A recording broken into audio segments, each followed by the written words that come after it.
next time. Good evening, everyone, and welcome to another Tuesday night edition of everybody's favorite raunchy podcast. It is Gaming After Dark. I'm your host, Mr. Boom Kaboom at Snoof Nukem in the room, and as always, I have my established and honored colleagues standing by, both of them this week, ready to go live in action. So here we go. Even one who people are like, "Who's this guy?"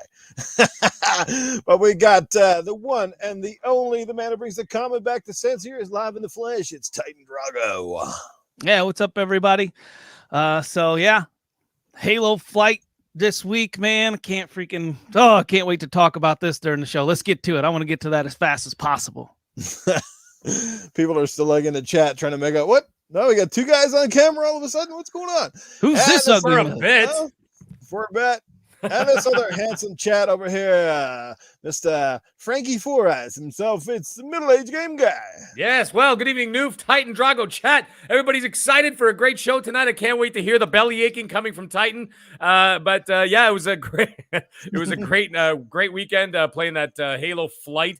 Why the fuck can't they just call it a beta and just get it over with? Why do they have to call it a flight? What are you flying? Where are you going? I don't understand it. But anyways, guys, we got some great topics. We got a great show tonight. And let's just get right into the show. In my case, it's called flight because I'm flying off the handle swearing at people. But we'll get right into that. So, well, great chat already here and ready to go tonight. I can feel the energy already crackling in this room. And our special guest tonight is supposed to be K Asante. I don't know where he is. He's MIA. So I don't know if he's got captured by Pegasus Nation or what the heck's going on. He's in Florida. He might have got eaten by an alligator. Video. Or a meth head, one of the two. Great video by Mag. Pegasus Nation video. Oh, yeah. Christ. Did you break the internet yet, man? As it stands, I launched it 27 hours ago, and it's at 370,000 views. Hot damn. I knew it was over 100K, man. I saw it was like 300 something retweets, right? That's fucking it's over 1,000 now. Retweets or whatever. Jesus. And then and what's even crazier to me is that I got 400 followers in like 12 hours. Like my all good or bad? Dude, next thing you need to do is pull a Tim Dog and just type Starfield and tweet it out. Word, and then just see how many, like you'll get like 1,000 fucking, it's unbelievable how that guy does that. You'll just put like single word and that's it. Halo. And it's like, oh my God, like, retweet. Yeah. It's unbelievable. I wish I had that fucking Twitter power. Oh man. But anyways, it was a crazy that was a crazy video. I mean, I got more coming. I'm actually doing I'm not going to get into it because you'll probably see it maybe tomorrow night. But I am doing a video for Gaming Beyond the Box tomorrow, or for them, for their channel. Cool. Something going on over there, and I'm not going to spoil it, but when it comes out, you guys will see. So it's going to be pretty funny, but it's a collaboration effort. But anyhow, other than that, yes. All right. Well, like I said, I can feel the energy, and our chat is live and hot tonight. Let me tell you, let's get going. We got Doggy Dog 421st in the house. First guy to drop a super chat in the chat. So let's get that right down to that. Get that one out of the way. $1.99. Gaming After Dark is fire. Much love, new panel and chat. And second in the chat tonight was the lovely Caitlin, and then her husband, Mab, Mr. Fun Speculation, hanging out with us. What's going on, guys? Good to see you here. Let's roll down the list real quick here. Phantom Kraken hanging out with us. Toolman 55. What has happened? Spider-Man 356 is in the house. What's going on, brother? Our good friend Mass Hole is here. What's going on? Casket Repair. We have got Tony Grasso, the lethal boss mod himself, Lethal Papa, the Banhammer man is in the house. That is great. We got Sathius, first time in the chat in a long time. What has happened in Sathius? Draven Arrow is here. RG Viper X, Papa Woody. We got Jesse Dobby in the house. What's happening, Jesse? Gone Mad, Prophet of Metal. We got Nix, Depka, Philly Eagle is here. And your bro is back this week, Mac. He is. I didn't see his name. Scroll. Well, Joe Dudmore. Ha ha. There he is. Woo! Yes, Eternal Shaddai, my brother from Good Morning Xbox. What's happening, Eternal? Good to see you. Monster 530 catching us live for the first time in a while. What's happening? Fastback is here, our brother from the NLG podcast. We got Hypo Noise. What's going on, Hypo Noise? Oh, real Michael, quick, by the way, yo. anyone in the chat that's in our fantasy football league, suck it. 4-0, the only one left over here. Freaking doggy dog, you hung while you could, right? It's too bad you lost this last week, but Nothing like a little football inside. Good stuff, guys. All right. Who else did we miss here? I think we just about caught up with everybody. Once again, thank you so much for being here on this fantastic Tuesday night. And let's get right into the topics. Hopefully, our K Asante shows up. Said he was supposed to be here, but we haven't seen him yet. We got another super chat coming in live and hot from my good friend Ryan Galloway, who celebrates his birthday today. So happy birthday to my brother Ryan Galloway. Here it is his birthday, and he's dropping me a super chat. What the hell's up with that? $6.99. Hello, Titan Drago, Mag, and Noof, listening to my favorite podcast on my birthday. Look at that. Well, happy birthday to you from all of us here in the Gaming After Dark community. And for those who don't know, Ryan Galloway is actually my real life best friend. We hang out all the time, at least prior to COVID. Go see Oiler games together, hang out, watch hockey, play a little bit of video games. He's not a big gamer like I am, but he plays a little bit from time to time and all that stuff. So very special person in my life. He's an awesome dude. One of the best people I've ever met in my life. So he totally complete opposite of me too, which makes it weird how we're such good friends. But yeah. Oh, so he's nice. Yeah, he's very nice. Okay. He's a genuine nice guy. You don't get a much nicer than Ryan Galloway, and that is the truth. Oh man. Well, he's got to be very patient to sit through an Oilers game. Jesus Christ. that he is. He's a season ticket holder, so he sits through a lot. How many controllers has he seen you break over the years? I don't know. He's hardly ever here when I'm actually in one of those fits of rage. But we're going to talk about that in a second because I had one the other night. Speaking of fits of rage or fits of happiness, Halo Infinite, the test flight, the beta, whatever you want to call it, is irrelevant, but it's kind of out. It's been gone. Lots of people playing it. The hype is real. I'm seeing a lot of positive feedback for the most part. Seeing some sookie pusses out there, but I think overall it's been received very well. I know me and Mag got to play it the other night. Then me and Titan got to play. Was it Sunday night? Oh yeah. Well, no. About that, because I was like, Mag, where are you at? And this fraud's got the audacity to call me a fraud, saying he was on all night. Well, Mag, all night? Fucking, your all night must be, you're just like my friend Parkhouse, man. Your night ends at 8 fucking p.m. because I was fucking on that night with Noob. I played 2 hours, and that's more than enough. I'm not going to play more than 2 fucking hours of a game that means nothing. Like, and what I mean by that is not that the game means nothing. Tracking. Is that there's no. Shut up! It wasn't a backtrack. It's like I'm not sure if the progression's going to carry over. I'm not getting achievements. I don't know what's going. Like, fuck that. Like, I just want to sample. You know what I'm saying? I grabbed the hors d'oeuvre. You gotta fucking play with me. You gotta fucking play with the fucking people you're gonna be playing with. You gotta fucking build camaraderie. Well, sorry, I was playing with Crab Gamer. I thought that would be a lot better. Oh my god! Oh my god! Ah! and it's an absolute fact. I was playing with Crab Gamer. I'm not even kidding. Attack. I was, hey, look at Noof. I actually played. I was with Noof, and it was myself, Noof, HTK, Wandering Dutch was in there. A couple of other dudes were in there, and then Noof just fucked off. And we're like, where the fuck did Noof go? It didn't say anything. And I'm like, then all of a sudden he invited me to another chat. So I'm like, I'm going to go bounce, boys. I'm going to go see what's Noof's going on. And then it was myself, Noof, Mooch, Crap, and Brap, Enrique from Basement Radio Arcade, right? Because I promised Mooch I would play. Like, I asked Mooch before we even started playing. I said, you guys want to play? He said, yeah, later on I'm jumping on, let's play. So I kind of promised that I'd play. Plus, I never get the chance to really game with Mooch at all. And not very often anyway, so I just didn't want to pass up that opportunity. He's like me, man. He's more single player kind of guy. Just kind of wants to be, like, generally speaking, like, left alone and kind of do your own thing and then whatever. But then, yeah, you'll dip into multiplayer once in a while. But hey, the multiplayer games haven't come out yet, right? So, like, we're talking like October, November, December. Then you're going to see the single player guys are going to be coming on more often to play with, the community and stuff. I mean, you can't play with a community when you're playing Assassin's Creed, right?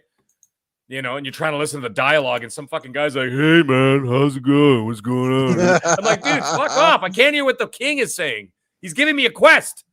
Anyways, oh shit! All right, so you know, all of this fun chat aside, what did you guys think of it? What did you like? I mean, we didn't get to play a big lot. I mean, it's a bite-sized portion. Big team battle was pretty cool. Obviously, some vehicles, saw some new weapons, things like the skewer. I mean, your typical stuff like the assault rifle, the pistol. You know, I mean, before I give you my 2 cents, I can basically say it kind of felt a little bit old school. Brought a little bit of that Halo 2, Halo 3 vibe back for me, especially with the level design being a little bit more simplistic, and not meaning that's terrible, but just, you know, like a lot of the newer Halos where the maps are smaller and they tend to be more vertical, lots of like levels and layers, which I'm sure they'll probably have a few of those in the new game as well. But I like the layout on this where the maps were a little bit more like Blood Gulch and, you know, some of those older maps where you had better sight lines. There was still cover, still multiple avenues, but just, you know, better layouts in the maps, really fun, kept people engaged, not to the point it's so big that people are just hanging out on one side. You never see them for an hour. Good for vehicles, good for fast paced action up close, that sort of stuff.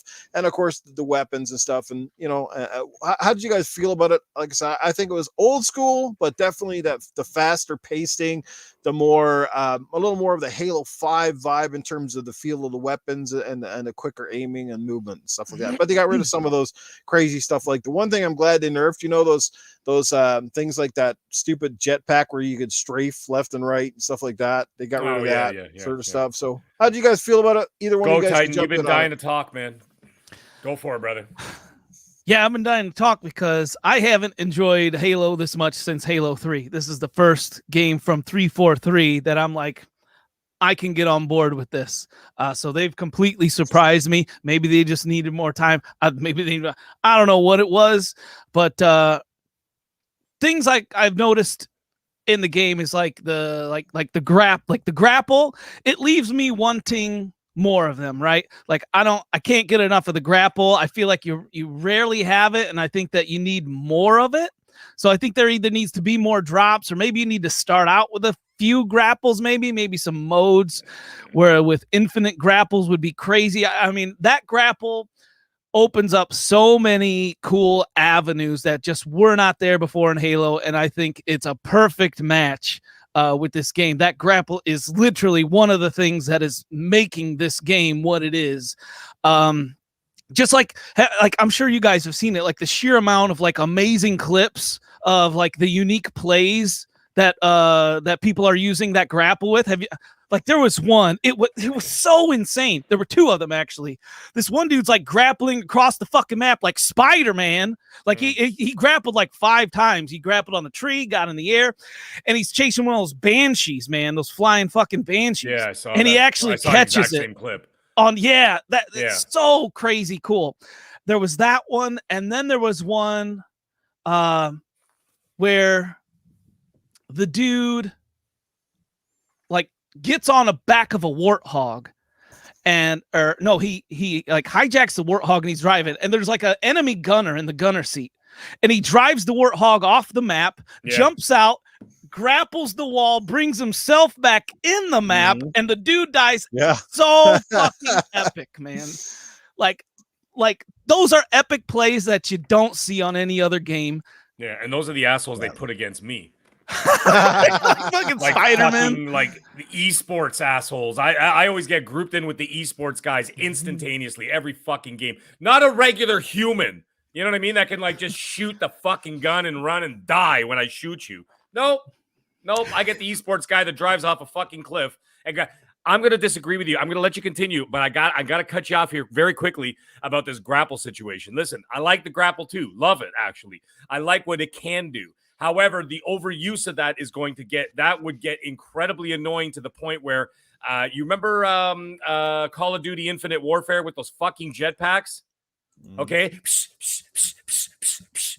20 True. fucking guys just jumping around like fucking Mexican jumping beans all over the place. That's true. And I'm like, this is fucking bullshit.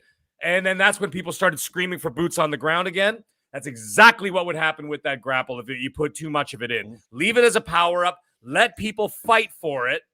And then if you get it, you deserve it because A, you either found it first or you had to defeat somebody to get it.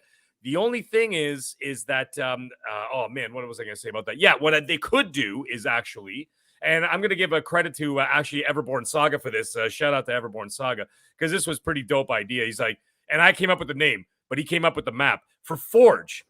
So when Forge comes out, you can start creating your own levels, your own maps, your own parameters of how you want to run it. Then you can have, let's say, a side pistol and only grapple match. Like, how cool would that be? It'd be like 20 spider chiefs flying around all over the place and shooting side pistols, whatever. And then we call it the floor is lava. There's no ground.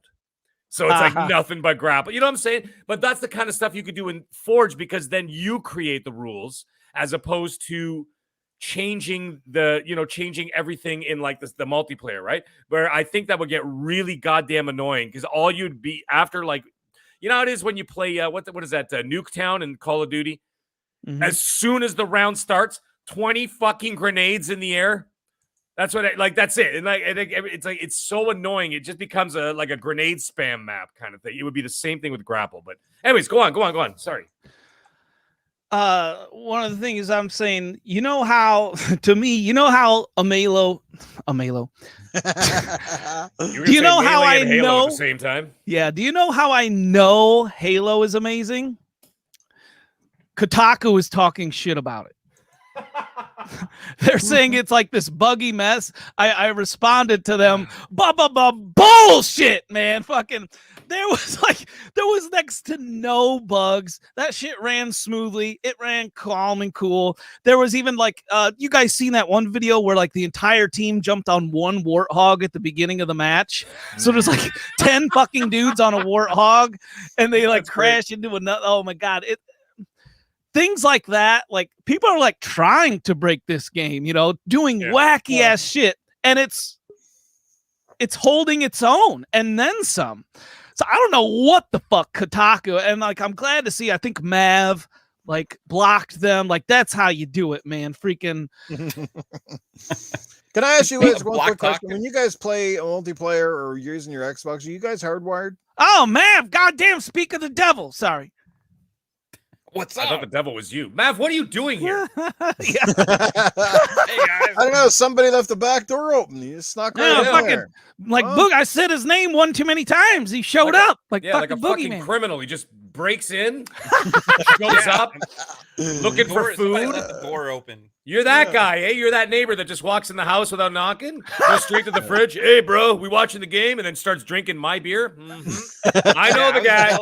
You guys got a beer. I just got this Ozarka. Yeah, hey, whatever works. Maybe it's filled with vodka. You never know. You never know. That's right. Joe Dunmore. He's calling him Candyman. Yeah. Fuck, don't say Mav's name five times in front of a mirror. He'll show up at your house. My question to you guys real quick. Do you guys play hardwired or no? I'm just curious. No. Wait, what? On the Wi-Fi. Do you, I do hardwired. Hardwired in to the modem? Okay. Yeah. Mav? You do Wi-Fi? Yes. Hardwired? Yeah, I am. And now we had it depends on which setup because we got a couple setups. So it depends on where we're at. But like here when I'm playing and I'm really trying to have a good time, like I'm always hardwired in. Yeah. Are you new? No, I'm down in the basement, but I'm really not that far away from my modem and routers. So I'm 8 feet from the router, and my router's like the Starship Enterprise. It is like huge and powerful, and I also have fiber optic internet, so it's like ridiculously fast. So I don't know, would there actually be a discernible difference? Talking about hardwire to Wi-Fi? Oh yeah. Well, maybe not for you, what I've got, but for Noof, yes, because Noof has to transmit through the floor. So yes, for Noof, definitely. Noof, you need to drill a hole in your floor and run a wire. Yeah, like I got to gig up, gig down. Yeah. There's some really good Wi-Fi lately. Like, you know, if you have really good internet and you have a really good router, you know, and you get good connection throughout your house, then you can still have a really, really good experience. But nothing beats hardwire still. Yeah. Yeah. Well, you're just adding latency, right? And in first-person shooter games, every millisecond counts. Sure does. So, yeah, even in bed, right? Every millisecond counts. Sure does. That's what my wife For says. you. Every I went millimeter 100 more counts. milliseconds, baby. Let's go. It's every millimeter counts in bed.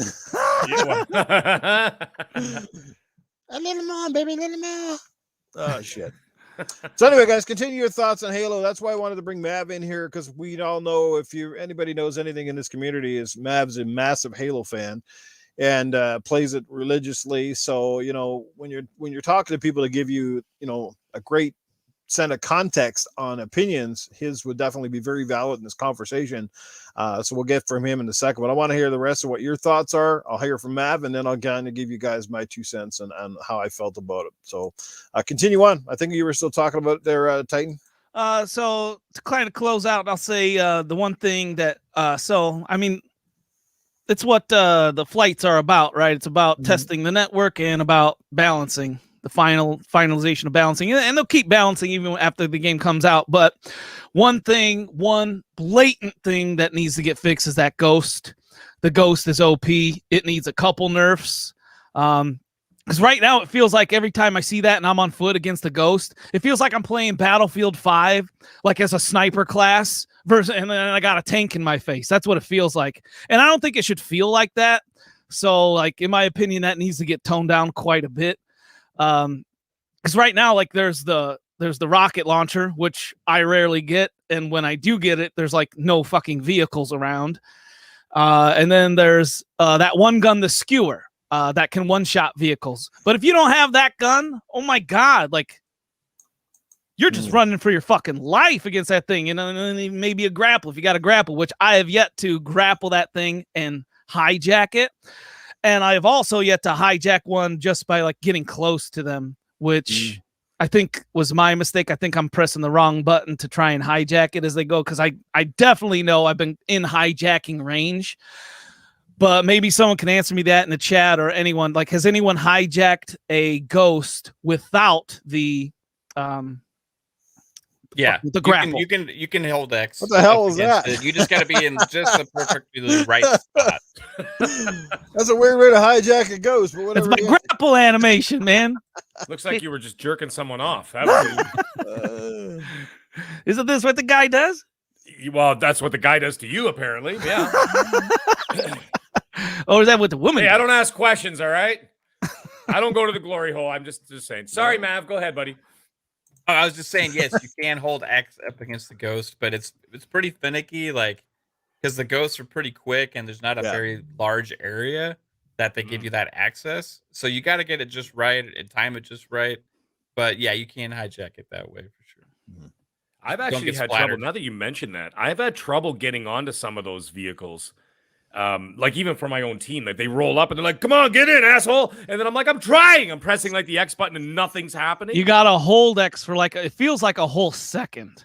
It is a little long. Sometimes the prompt didn't even show up. Oh yeah. So it does feel like you gotta hold it a little longer than you should. Yeah. Well, I mean, I was dancing around the back of a warthog trying to get in, and no X prompt would show up. And then at some like exact point, between like the bumper and like the rear wheel, it would, like, the X would be there. I'm like, oh, there we go, and then I would go. Like, it wasn't just like when you were within the vicinity, right? I swear to God, like Kotaku. I swear to God, Kotaku had like the same exact experience as you, Mag, and they were calling the game bugged out and glitched out and shit. Yeah. That's ridiculous. I mean, that's a little over the top by saying it's bugged out. I mean, they've obviously got to smooth a couple things out. That's why they have these betas and flights and whatever the hell you want to call them, right? They have those things they can say, oh, right, scribble, scribble, scribble. They write it down, they go fucking fix it, right? So that's the kind of thing.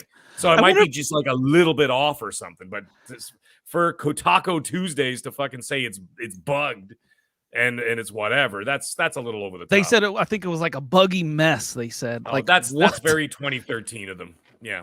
That is bad. All right, Mav, what do you got? Well, it was a fantastic experience. What did you expect me to say? Holy crap, it was amazing.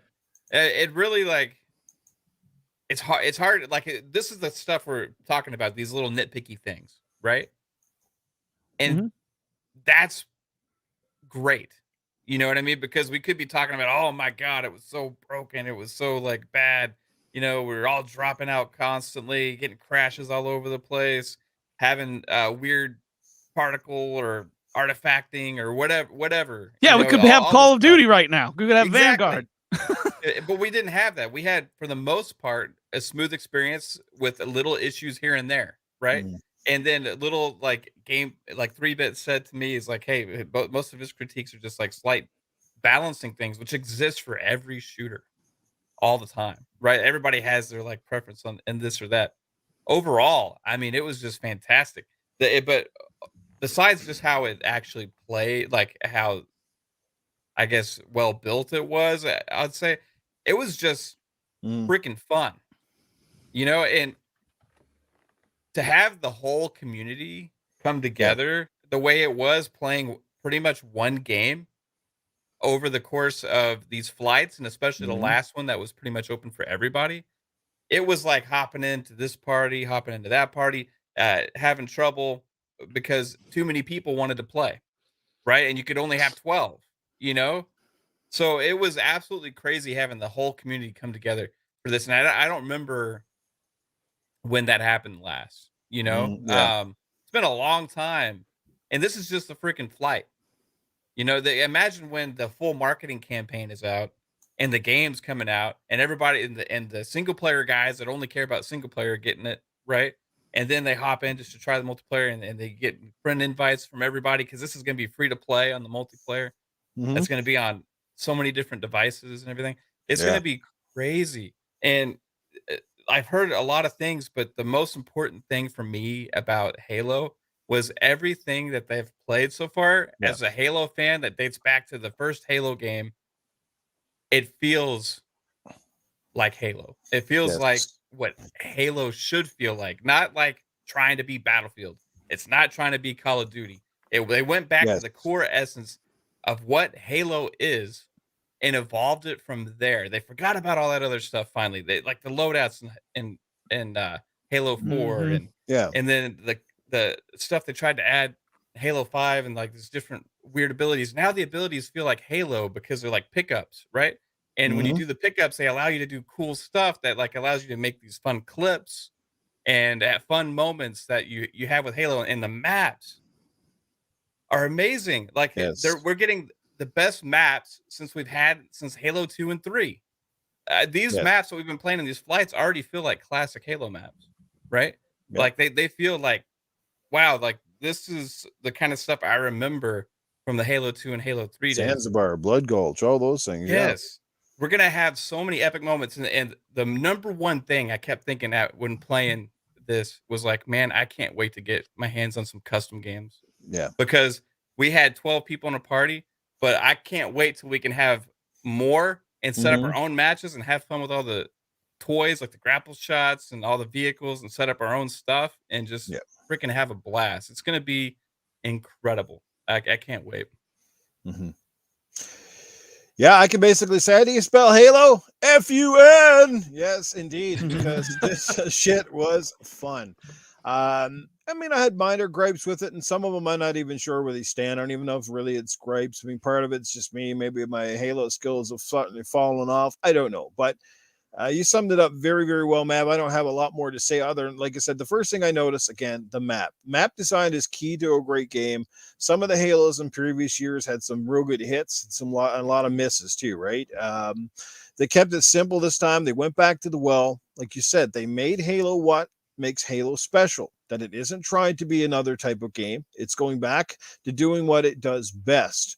But, at the same time, not as slow and chuggish as perhaps Halo 3 was back in the day. I mean, we all love Halo 3. We all have those fond memories. But when we do go back to play Halo 3 now, you all have to admit when you play Halo 3, it's like, wow, am I playing in a wind tunnel? Because everything just feels like it moves super slow. The jumps feel very weighty and not very good. And like, it's a great game. But it was a great game for 2007, not so much a great game for 2021. And this is the thing. You got to take the old, bring it into the new, but you got to do it in a way that's respectful to your old fan base, but is still keen enough to appeal it to a new audience. I think they're nailing that on the head. And I think that, the community response, not only for the gamers like ourselves, but you see like Alana Pierce is really loving it. Ryan McCaffrey seems to be digging it. A lot of people within the community, the bigger names, around the gaming industry seem to be really enjoying it. I didn't want it to end. I think we all feel the same way.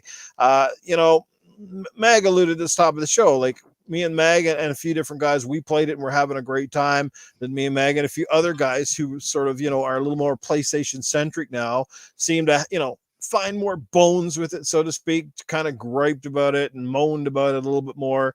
And I'm not sure if that's really because that's how they feel, or it's because, again, it's keeping up that shtick that, it's impossible for somebody who, bats for the opposite team or bats for PlayStation actually like an Xbox game or like Halo anymore. And I think that's bullshit. It's hard to tell if they're being honest or if they're just being, I don't know, for the lack of better words, but kind of like just being dicks, so to speak. So I personally that's what you get when when you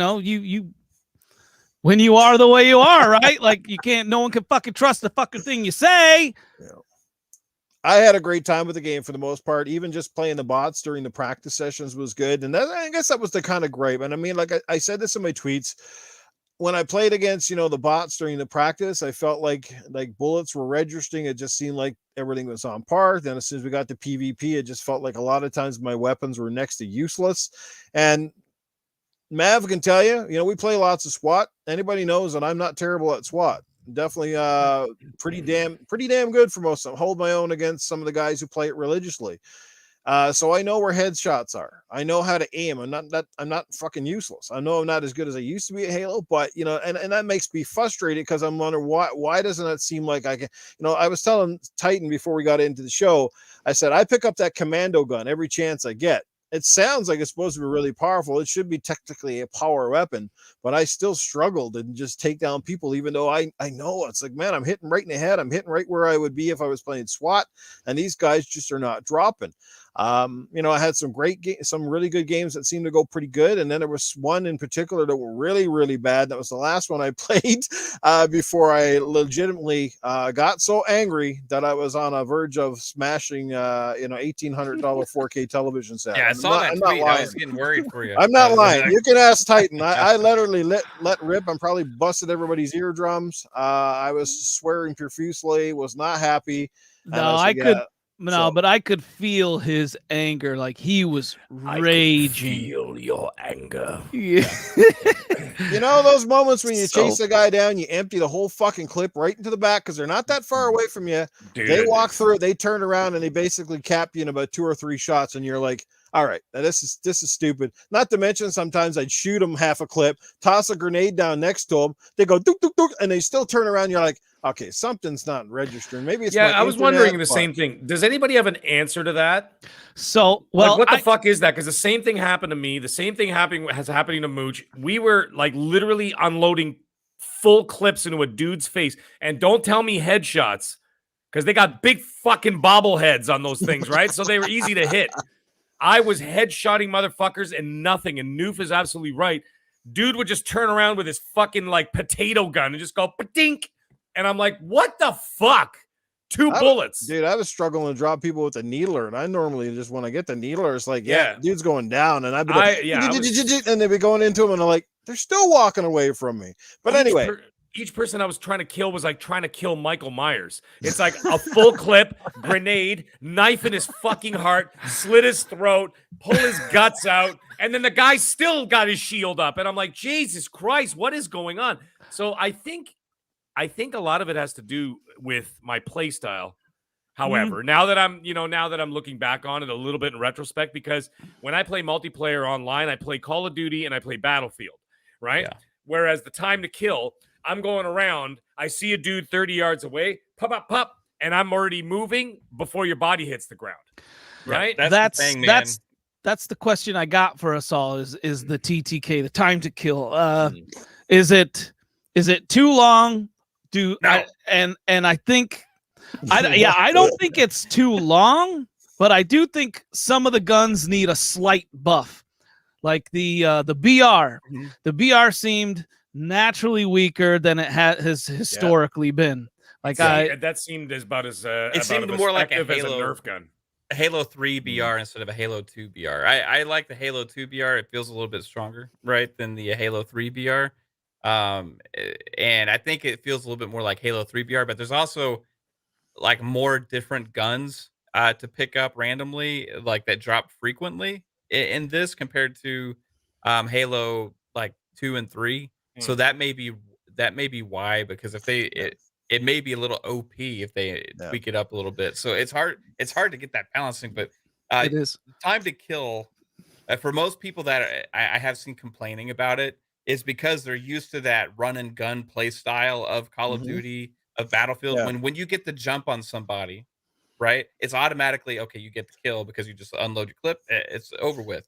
But in Halo it's different because you have shields, right? Yeah. So you have shields that regenerate, they don't regenerate. So you may be running around actually with half a shield because you may have gotten damaged before and not stopped sprinting, right? So you need to stop sprinting to let your shield recharge. So if you're unloading your clip, Halo traditionally it's about that balance between between firing, melee, grenade, right? Yeah. So it's like a balancing act in a fight, right? That a one-on-one battle, and just because you get the jump on somebody with Halo doesn't necessarily mean you're going to get the kill, because that somebody's skill or their familiarity with how to get out of certain situations. I also found too win that battle. You know, the other thing I did find too, and I'm probably definitely guilty of this, is again trying to solo too many scenarios where you get separated from a group, and what you don't realize is while you're focusing on shooting, say, that threat that's ahead of you, they got 2 or 3 guys that are off to your left and your right who are also pounding shots into you, taking it from multiple directions, and you just go down. And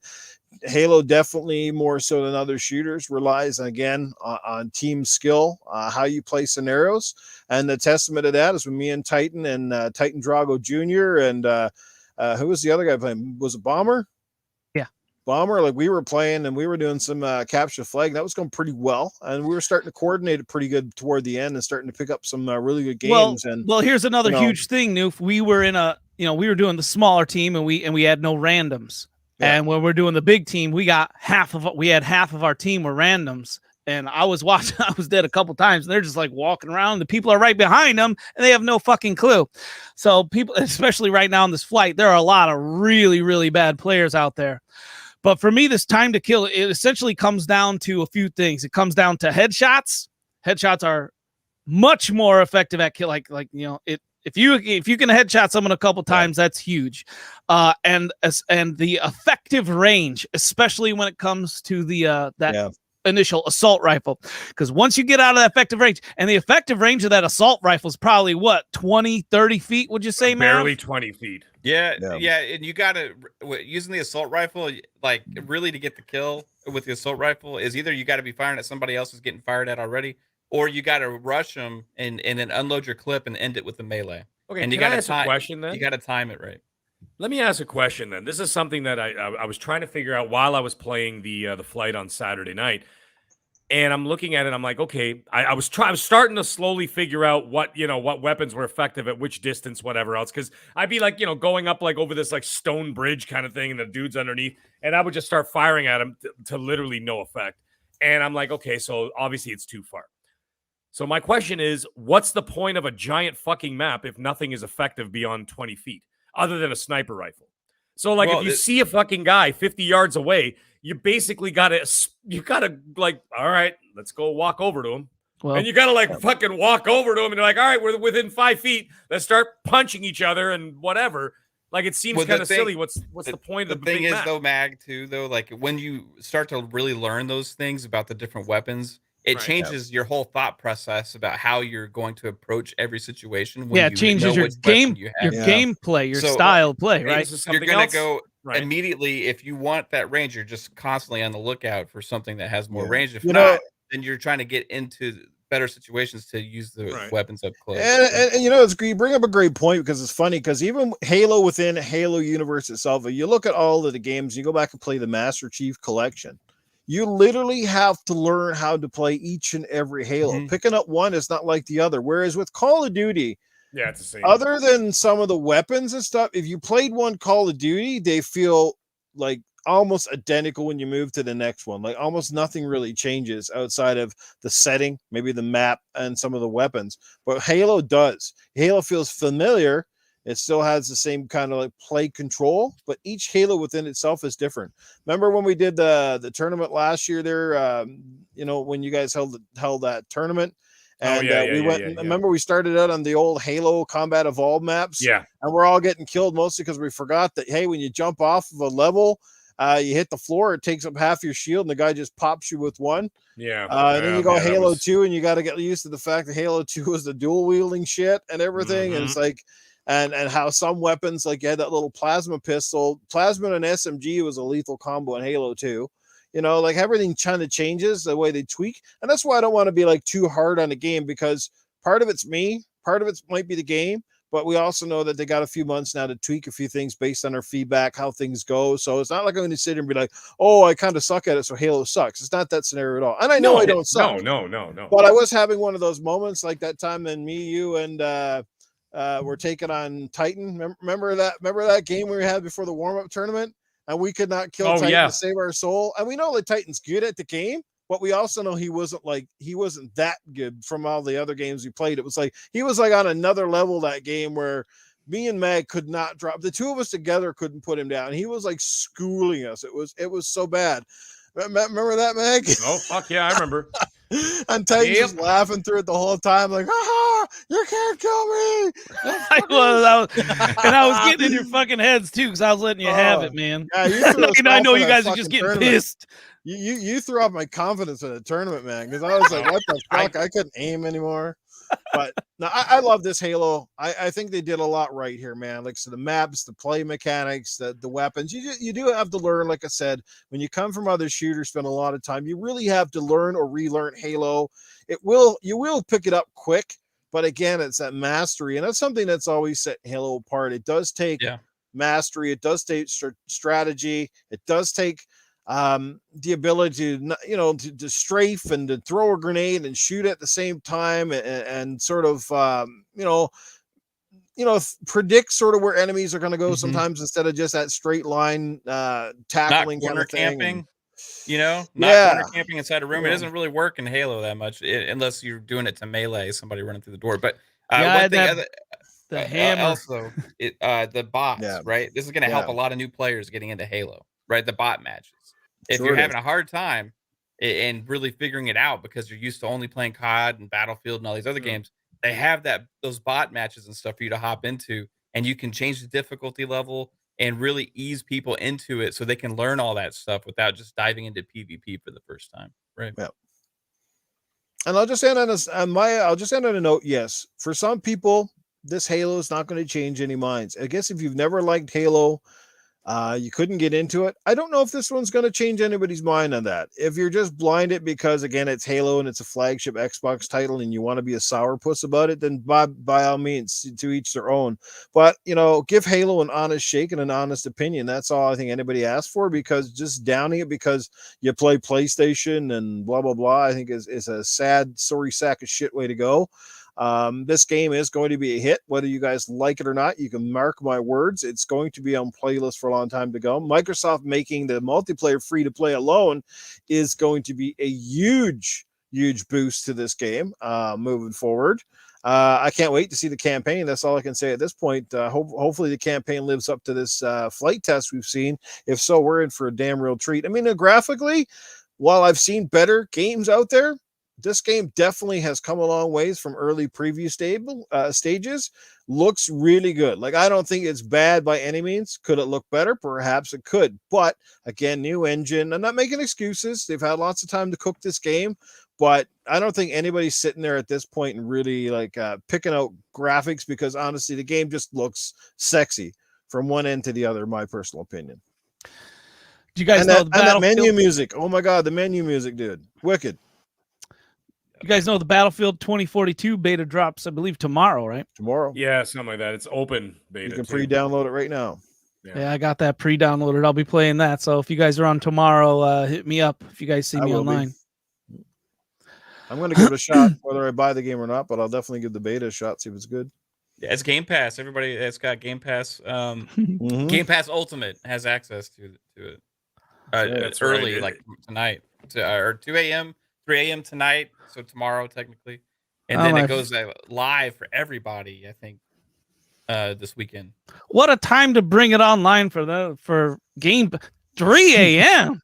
Yeah, something That's like crazy. that. Well, you know the thing, like I like to dabble in these betas just for like a little bit, because if I like just to get a feel for it, you know what I mean? Like it's like eating an hors d'oeuvre, and you just like, let me try this. I'm like, all right, that's good. I like it.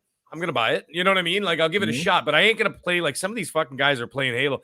They played like 18 fucking hours, and I'm like, Jesus Christ. I'm Mhm. like, you're gonna burn yourself out before the game comes out, man. I like, I don't know. It seems like a lot to me. Like even the Battlefield one, I'm interested, but I'm gonna play like maybe an hour. That's it. Because in an hour, if you don't know if the game's gonna be good or not, then what are you doing? I don't know. That's just me. That's the way I feel about it. So like I'll play it. When you say it's available like tonight/tomorrow, right? Yeah, I think Yeah. it goes live at like 2 a.m. or 3 All a.m. right. or something See, like I don't that. pre-order games. I don't understand the point behind it, because like what's the if it's digital, it's not like I remember in the old days. You guys remember in the old days when you had to pre-order a game because they could actually physically run out of the game? You remember those days? You had to go to the store and it took like 2 weeks to get Call of Duty 4 because everybody was sold out. Then I understood the pre-order thing, but like I'm just like, well, what's the fucking point now? So they can give you a hat? You know what I mean? Like it's like pre-order now and get a hat. I'm gonna like, piss oh, Mag off right now, everybody. I'm gonna piss Mag off. You ready for this? go. All right, I think I'm already pissed off, so go ahead. achievements should be there should be a lot more achievements in multiplayer games than in single player games. I'm actually okay with that. Nah, you didn't piss me off at all. I actually like, for example, Call of Duty. You know, like I play games for achievements. Once I hit 1,000 out of 1,000, I'm done. Move on to the next game, right? Because I'm a completionist. That's what I do. Now, here's the thing. Call of Duty pisses me off because every second or third game, I think it's actually the ones that Treyarch does, has multiplayer achievements, right? Or they'll have zombie achievements and stuff like that, right? The other companies don't do that. They have 1,000 out of 1,000 of their achievements are for the single player campaign. Gives me literally zero incentive to play the multiplayer. So I'm like, what the fuck? You can't even put like, get 500 kills. So Mag, if if Halo comes out with this like insanely hard, they will achievement for multiplayer. They will. Are you going to get that? I will try. But if you guys look at the Master Chief Collection has got to be the most difficult, craziest achievement list I have ever seen in any game. Really? Here, the only one that comes close is the Seriously 2.0, 3.0, 4.0, whatever for Gears of War. Because, you would literally have to eat, sleep, and drink Gears of War 7 days a week, 12 hours a day for like 3 years just to get that one stupid achievement. Those worth are 10 points. Yeah, it's like worth like, I don't know, 50 or something. And I'm like, what, for 1,000 hours? Get the fuck out of here. But like, anyways, that Halo is going to be very difficult. Also, don't be surprised if you're going to get Halo in 2 chunks, just like Crackdown 3 was. Remember that? 2 squares, a multiplayer square or tile, and the campaign tile. And they're probably going to have 2 separate achievement lists, right? Because don't forget, multiplayer is going to go free to play, right? Yeah. So that'll be available everywhere else. And it's, I guarantee it'll be 2 tiles with 2,000 achievement points. That's just my take. Do you guys remember it was like a month ago? I said Halo, or I said Xbox needs that game in Game Pass where they can get microtransactions off of. Freaking Halo was it, man, with that battle pass. Imagine they're handing this out for free to anyone on Game Pass. It's gonna have so many people playing this fucking game all the fucking time, and it's gonna have a fucking battle pass to it. Most of the people are gonna be getting that battle pass. Oh my god, this is it for Microsoft, man. And have you guys noticed? Like, since I've been talking about, I don't know, I've been talking about games being added to Game Pass for months now, right? And I've been saying, man, I've been playing, averaging like 25% of the new games that are put into Game Pass. I'm playing and enjoying them. Roughly 25% of them. Have you guys fucking seen? Like, they're adding like multiple times a week now. games, plural. Yeah. Yeah, they got a big list. I think somebody said the other day, I think it was Scrubner said he counted. I think it was Game Pass Counter has them like nearly 480 games between Xbox and the PC side of things. So that's insane. They're going to change their marketing at some point to 500 games plus instead of 100. Right. And they said the reason why things with big round numbers. Well, they said they liked the 100 because when you get a higher number, it kind of takes away from the authenticity or the quality of the game. Right. You know, it's if you too say unbelievable to be true. Well, not even that. It's just like because psychologically, when you say, "Hey, Game Pass has," I don't know what 700 games or whatever, right? Like kind of like PlayStation. What is it? Fucking Plus or I don't know, fucking PlayStation now or whatever the fuck one it is. Yeah. You know, most of those games are fucking old ass trash, right? And that's what they're trying to avoid by saying, you know, a lower number than what's in there. They should change it to PlayStation later. Yeah, that's 100%. And you know, play the best games 3 years from now. Yeah, exactly. You know, it gets confusing too because they keep adding games to PS Plus. Right. And then they got this little like library of like their greatest hits of the PS Plus. And then they've got PS Now. And I'm like, you guys are almost that's almost as confusing as their upgrade policy. Like, Jesus Christ. It's like every game that comes out, it's an encyclopedia of like how to buy the next game. Like, why can't I just fucking buy it? If you own this copy, is good though. Like, no lie, like they give a lot of good stuff in PS Plus. In fact, I think Hell Let Loose was just on there. Like, it just came out and like stuff like that. So they're doing a good job with PS Plus. Yeah, they are. Yeah, but PS Now is like, I don't know. I don't know many people that have it, and when I look through it, I don't really ever see a reason to get it. Yeah. So I don't know, man. It would be. I want to see improvements with it because over time, I really want them to add some of that stuff to help with the value proposition there. Because even though PS Plus are doing a good job with that, like, it would be nice to get a lot of these new games like with the service like Game Pass on the PlayStation. And I know I'm not like, hey, I know PlayStation guys hate Game Pass, right? It is. I'm sorry, but I like my money. It's too fucking bad, man. I like money more than I like paying $70 for stuff, right? I would rather, not have to pay $70. People don't like things they don't have. I guess that's the problem, right? That's the way it is. Single console owners. What a problem that is. What a world. Yeah. Yeah. Well, anyway, guys, I think it's safe to say the panel, people in the chat really seem to be really loving Halo Infinite. So, like I said, that's going to drop December the 8th, guys, worldwide, day 1 on Game Pass. So if you're a Game Pass subscriber, there you go. I'm still going to pick up a physical copy just because that's how I roll, but I'm going to have it either way. But anyway, pretty good stuff. Let's kind of move the show along because we're about an hour in. It's time to bring in Ask Arnold here. So get those questions ready. Let's give a quick shout out to the amazing chat because they are awesome tonight. Rico Dennis, Abacab is here. My good friend Mega Bad Seedman down under. What's going on, brother? Philly Eagles hanging out with us as well. What's happening, Philly Eagles? I see Cyber Gunter is in the chat. I saw our good friend Mike Mullis. Yes, is here as well in the chat. Phantom Kraken from the We Bleed Green podcast is here as well. What's going on, brother? Glad to see. Excuse me. Oh, it's coming at one end, not the other. Give me time, though. You never know when a fart is brewing. Jago Kukin is here. Our good brother Lemon, 108 Dragons TV. What's happening, man? Prophet of Metal is hanging around with us as well. Joe Dunmore still kicking around with us tonight. We got a great crew up in here as Spider-Man 356, Acute Perspective. What is going on? And the list goes on. Hopefully I gave everybody a shout out. If I didn't, by all means, just let me know in the chat. I'll definitely try to give you a hurrah. What's going on? No more farts, Noof. No, according to Monster. So far, there's nothing in the gun tonight, baby. So I think you guys are safe. So is my microphone. All right. But also, just a big shout out to our good friend of the show, Assassin Lupa. Glad to inform everybody that I was talking to her through a DM. She is doing better. She's home, and she says hello to everybody. Misses us a lot, as we do Assassin Lupa. So everybody just wanted to give me an update on her. She is as well as can be. God bless her. She's a real trooper. amazing.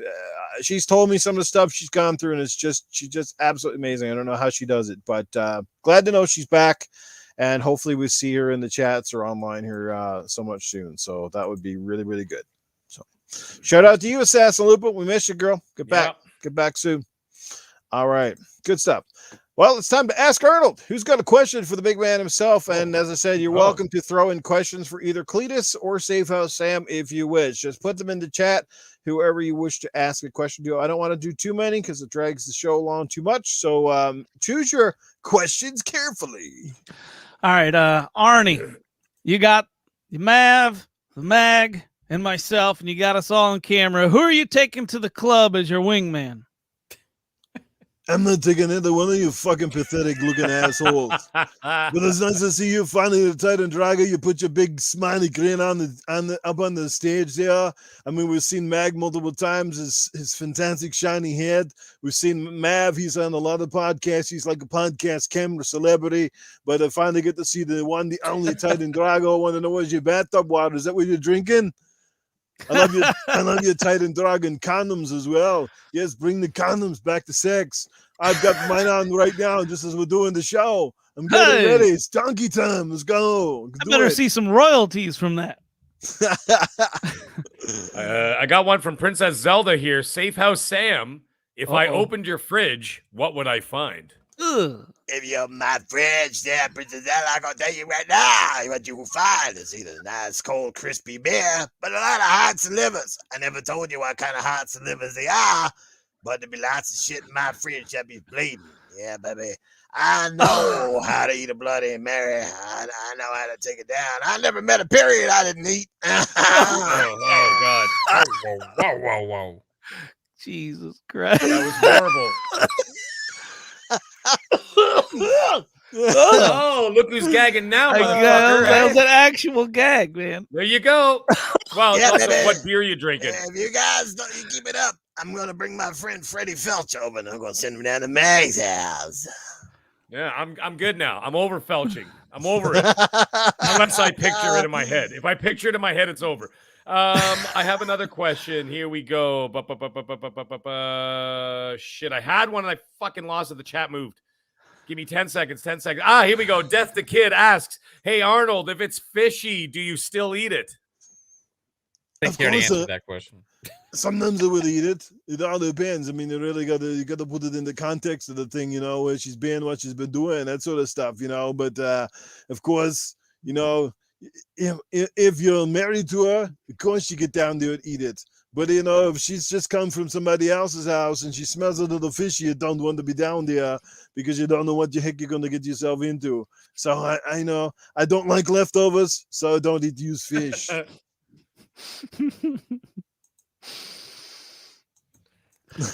Right, you got anything? Yeah, sure. What's your favorite kind of sandwich? I don't know. Who are you asking? Cletus, we'll ask Arnold? Arnie, yeah. That is a great question. I mean, outside of your traditional, where they come in and like, you know, there's nothing better than a great ham sandwich, you know, and a really good kind. I'm not talking the legitimate kind, you know, fresh bread, a little bit of mayo, some stuff under some pickles, stuff like that. But, you know, honestly, there's nothing like a good warm burger sandwich either. There's nothing like it when you get down there. It's warm, it's fuzzy, it melts your heart and makes you fart. Let's go, let's do it. Come on. Burger sandwiches, burger for everybody. Oh my God. We got a super chat coming in from 108 Dragon, by the way. Lemon's in the house. And he drops $5 and he asks, "Hey Arnold, Battlefield beta starts tomorrow with crossplay. So how many PlayStation Halo Infinite haters will you shoot out the choppers?" Well, the first thing I'm going to tell you this right now. They won't be in the chopper. They're going to be on the ground, and they're going to be the guys that can't hit the broadside of the fucking barn with the gun. You're going to know them because they all came over from Killzone. What? What was that game? Wow. Halo Killer? Killzone. What was that? Killzone game? Is it dead? It's Resistance Fallen Man. I think it's Resistance falling off the fucking planet. Wow. What the fuck? Wow. No, you come to a real game. You got to play a man's game. Get in there and play Halo Infinite to come and shoot your ass. Come on, let's get in there. I will beat you down. I will beat you with the hammer. I will beat you with the warthog. and I'm going to kick your ass. I will do it in every 100 ways. So go back to your hole, go back to playing your Call of Duty, because where all the real players are going to be Xbox kicking ass on Halo Infinite. Shots officially fired. Jesus. Yeah. He brought up Ended on Killzone. top, man. Ended on top.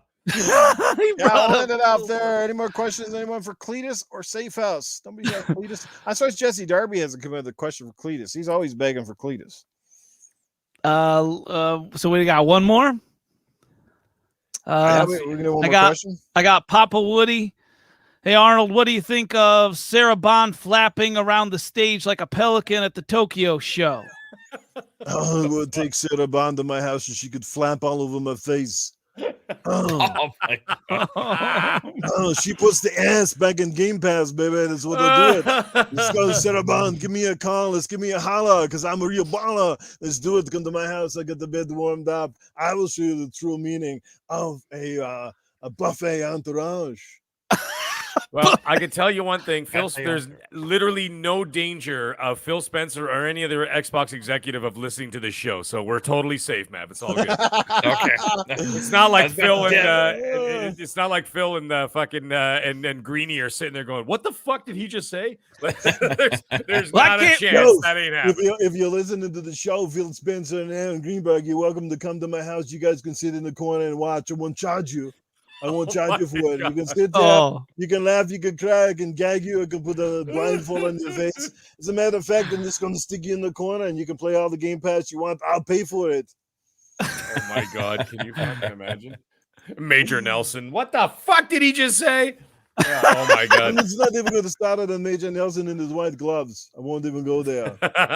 I would, man, God, I would pay money to like watch a video clip of Phil Spencer listening to our show. Man, that would be Well, so he's fucking. listened- I know as a fact, I've spoken to him. I know he's Uh, listened to a couple of shows that I've been on, that I've actually been on, and he's actually heard me talk. And I found out after the show, because I was talking. I'm not going to tell you who told me, but they said, by the way, Phil, Phil heard your show, right? But it wasn't here. And I was just like, he did? And I swear to God, I went to bed with like the sheets over my head, like there was a fucking boogeyman in the house. I was scared. I was like, did I say anything stupid? You Like, turn on Phil your Xbox, Spencer your heard me. account's deleted. My Yeah, wife, oh my- man, yeah. Can you imagine? He'd be my like, wife "All right." asks me Man. that every time she gets drunk. She's like, "Did I do anything stupid last night?" Oh, there's that, eh? I'm just going to come out Actually- and say, you know, that, Phil Spencer wanted to apologize to you in advance. I cannot control anything that these guys say and the questions that they ask me here on the podcast.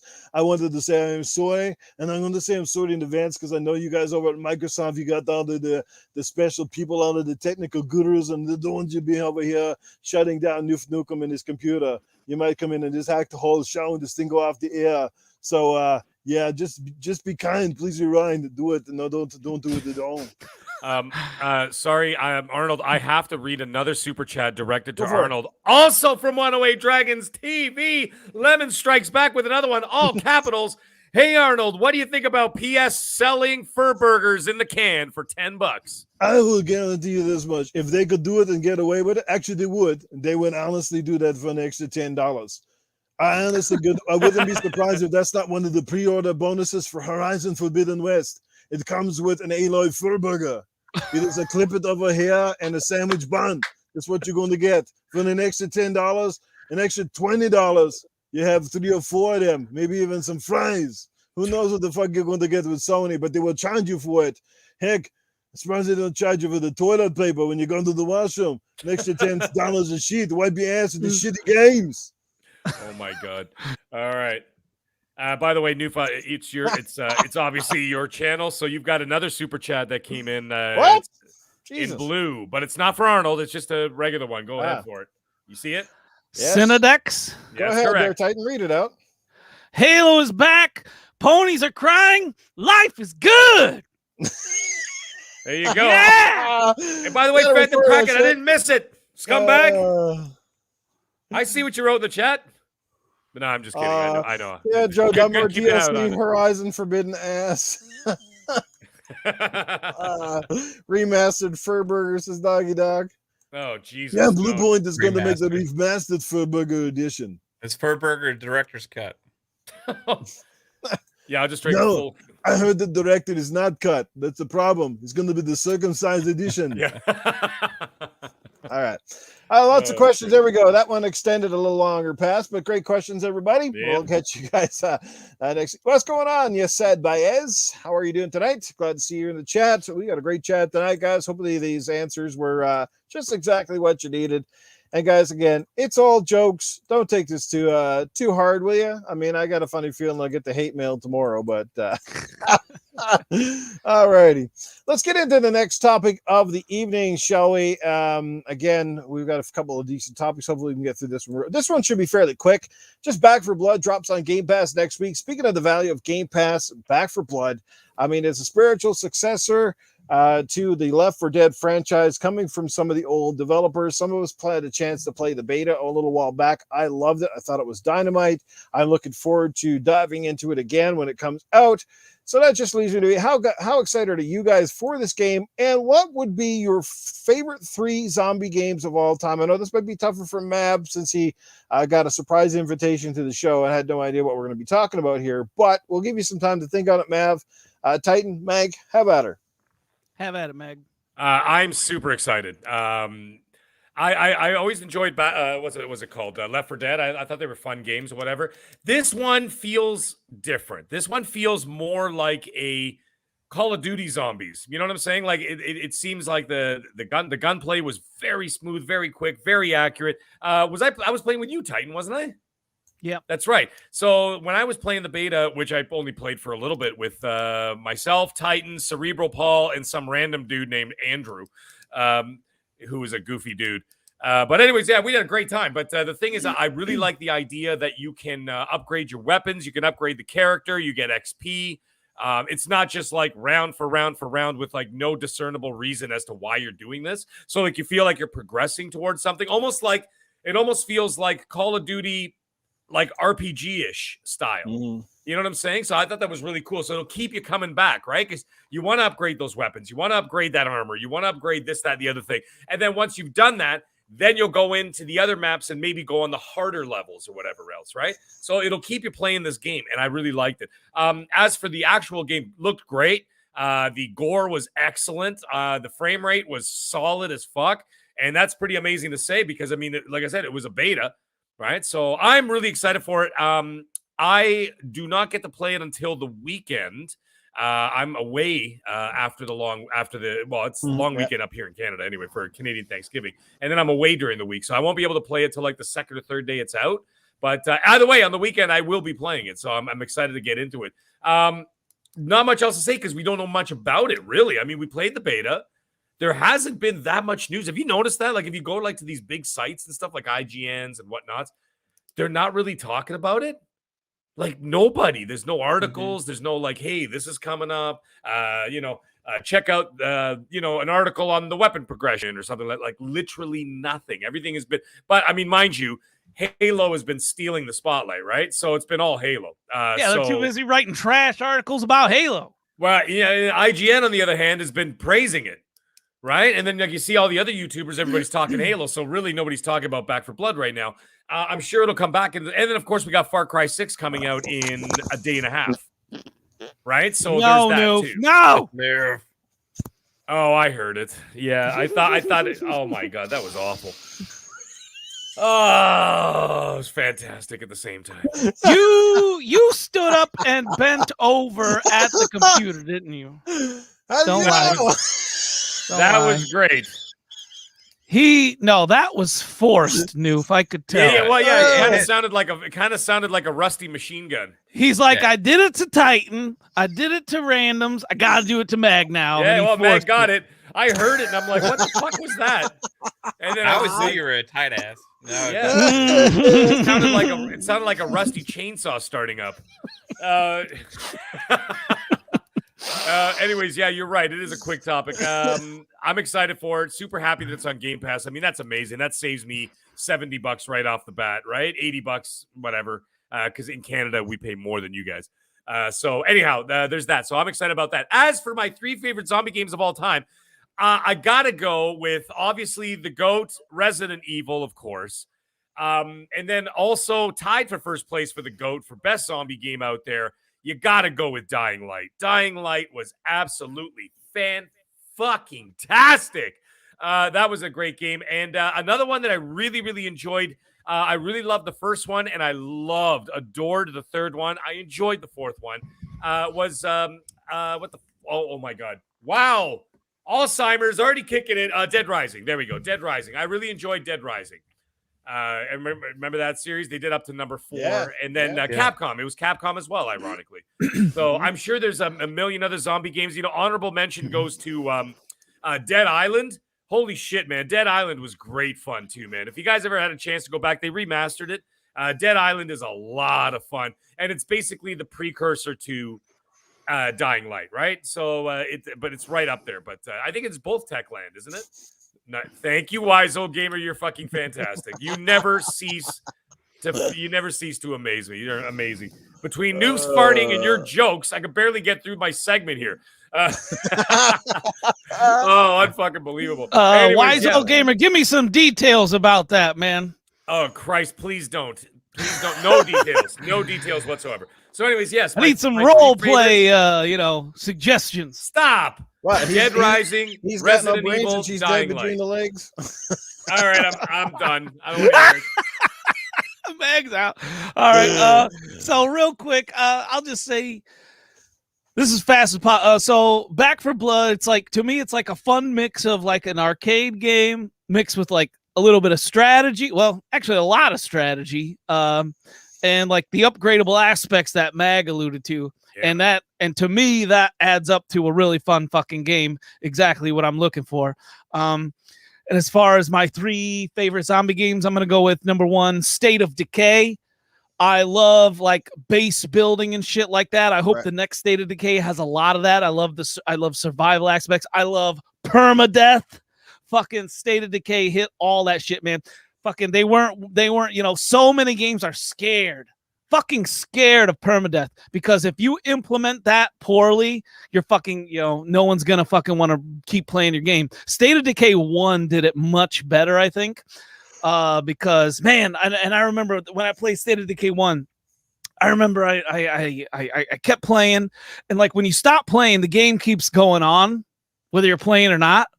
So I think it was like a week. So I stopped playing. I had my whole base built up. I had an amazing base, this and that. I had a good community. Everything was perfect. Everyone. I had all the needs met of the community. I took a week off and I came back to it, and fucking people are dead. People are fucking missing. I got fucking zombies attacking my shit. It was nutty, but it was so fun to come back to. Right, like this is what happens when fucking Governor Titan Drago isn't around. Fucking shit, fucking everything goes to hell, right? So that made me kind of feel cool. That gave me that good, those feels or whatever you want to talk about. So State of Decay, that's the reason why State of Decay is my number 1. Number 2 would be Resident Evil, followed by Dying Light. Nice. Yeah, because I suppose the newer Resident Evils don't feel as much as zombie as the older ones did, because the new ones, I don't know, they kind of have these weird creatures and a whole bunch of different stuff. But yeah, how about you, Mav? First off, I'm excited. Back for Blood. I really liked the beta. It was a lot of fun. We got a lot of people together, played with lots of different groups, and I think pretty much for the most part, everybody enjoyed it. I don't think it's gonna like set the world on fire, right?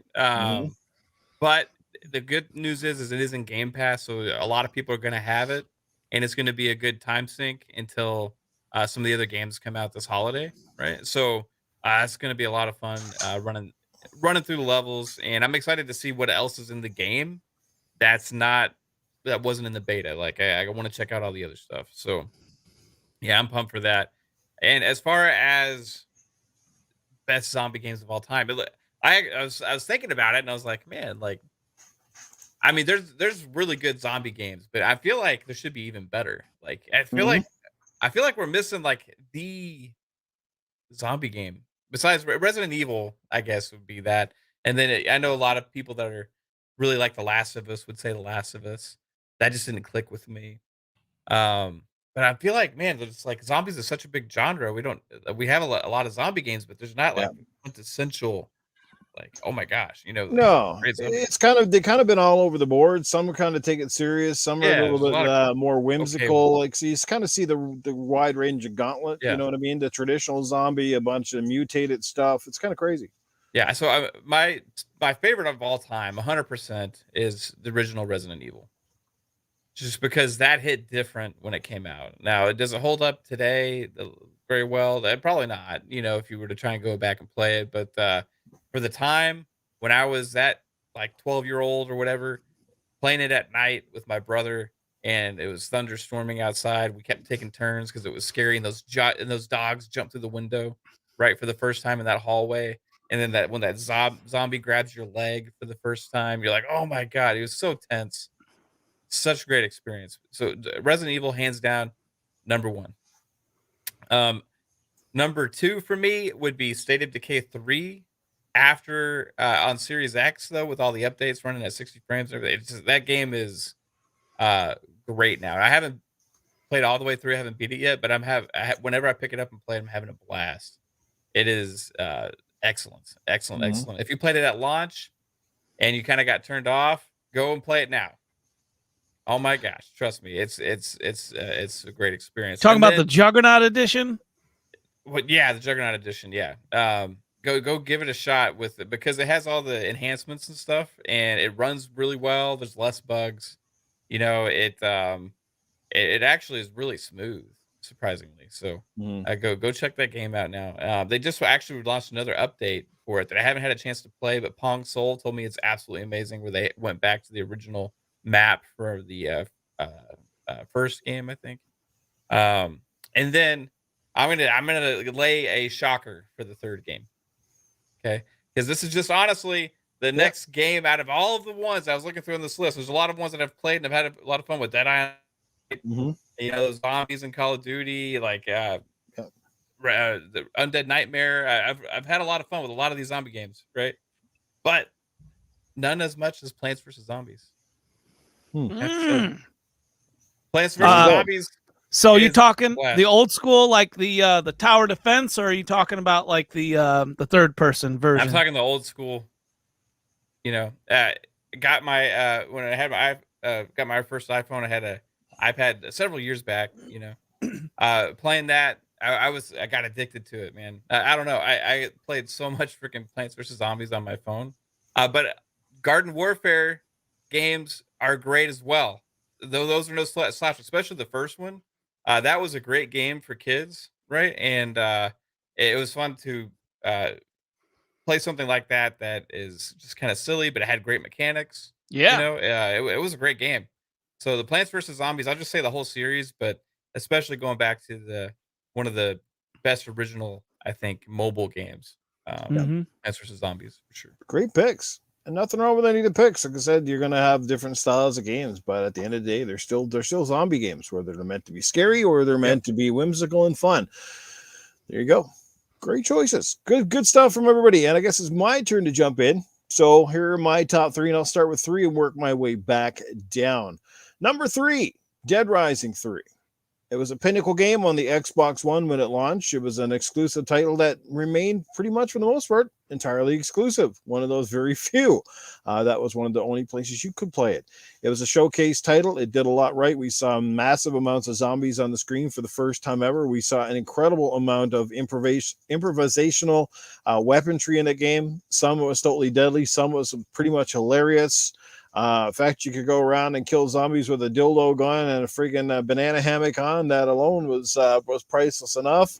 But it was still serious in its sense. It had a good story behind it. It had lots of vehicles, a bit of an open world kind of deal. It was definitely quite a bit of a departure from the previous 2 Dead Rising games, but in a really good way. And then, of course, 4 kind of tried to reel it back in and tried to become, I think, what Dead Rising 1 and 2 essentially were, without the sort of time limit restriction as much. Yeah, and I think that's kind of what, and that's where they kind of lost it and ruined it. I think it was a little bit rushed. They tried to capitalize on the success of 3, and it failed for them, I think, for the large part. And that wasn't a terrible game, but yeah, it is what it is. It's on Game Pass, too. That's where I played it. They also tried to implement the the phone app with that too. Yeah. Like you could use your phone and Oh, fucking lay yeah, like yeah. airstrikes and shit. Yeah. You remember that? Yeah. You ever try that? Anyone actually No. do that? No, I'm not involving my phone. Are you talking about Dead Rising thing in the Smart Glass app? Yeah. Yeah. There was a thing. Yeah, that didn't bother. But man, I gotta tell you, man, I thought that number 3, the more open world aspect. Yeah. I thought that really changed up the game a lot, and I really enjoyed that. It felt like a living city overrun with zombies, and Yeah, just, and when you got a bulldozer and start running them over, it was so awesome. Yeah, it was amazing fun, man. I thought it was great. I loved number 3. I thought number 3 was actually my favorite one of the series by far. Absolutely. Yeah, I mean, I enjoyed the first one, but yeah, the time limit thing was bullshit. Like, remember that? Like, it's like, oh, you have to do it by 3 p.m. And I'm like, what the fuck is this 3 p.m. bullshit? And then you put these time constraints on, and then you're like, where do I go? What's going on? Well, oh, right, I got to go back to the food court, this and that. I mean, but I mean, it was pretty revolutionary. I mean, it came out right around the time of the 360's launch, wasn't it? Like, I think within the first 6 months. The Xbox One, you mean?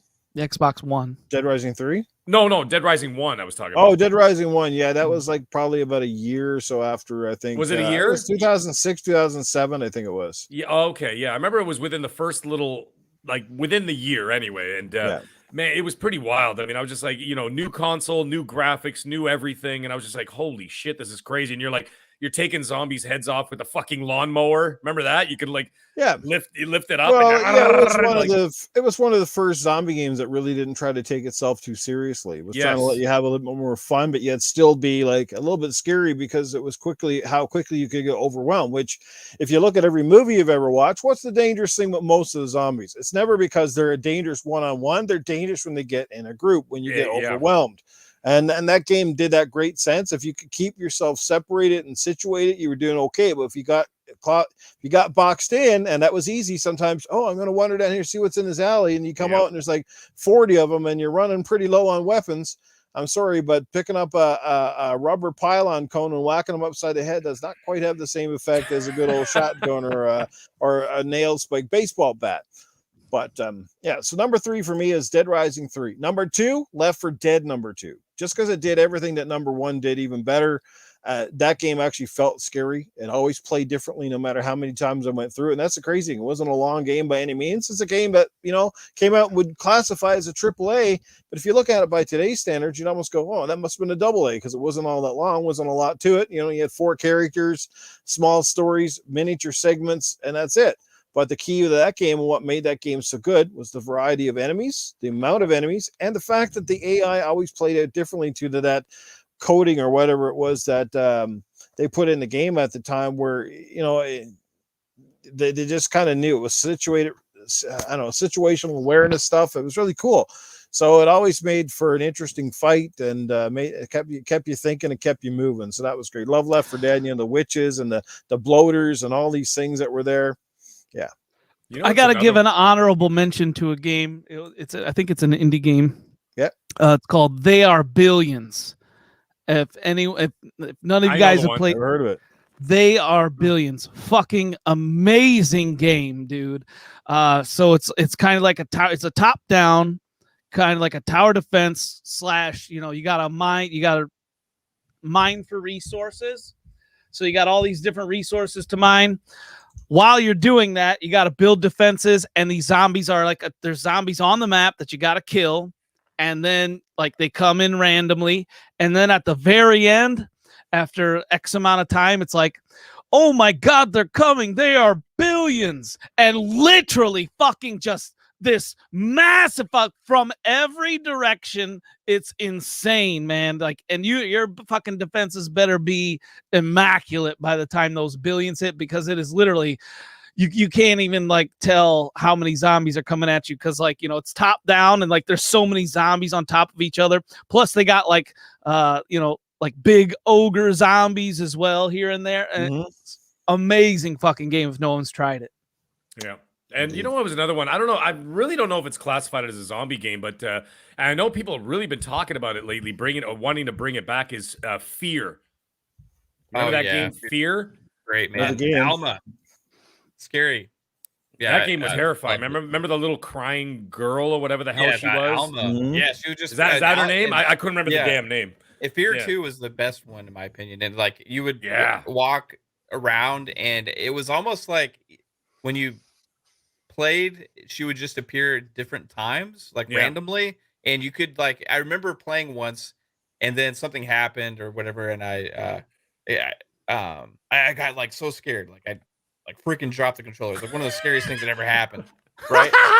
and then something happened, I had to leave, and I was like, oh crap, I gotta play through this thing again, right? Because they didn't have like the thing where it's just pick up progress, right?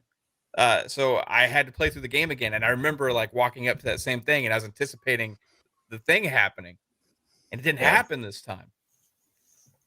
And I was like, okay, that's weird. Where she was supposed to jump out and scare me, and as I was thinking about that, as I walked forward, she popped out somewhere else, and it got me even worse, right? So like the stuff they did with Fear was amazing, dude, and plus the slow bullet gameplay and stuff, the slow time. They need to bring that back. It was a great franchise. You know where I think that a lot of the zombie games or horror games in genre have really improved, where they're starting to shine, whereas the earlier games didn't benefit from it as much. Earlier games, like I said, the Resident Evil stuff, were more about the jump scares and things. But I guess the reason why the new games are really intimidating, because one, the graphics have come a long ways from being like sort of, you know, blocky characters and pixelated stuff on screen to being ultra realistic, like stuff of movie nightmares. And second of all, and I think you guys will agree, it's the audio.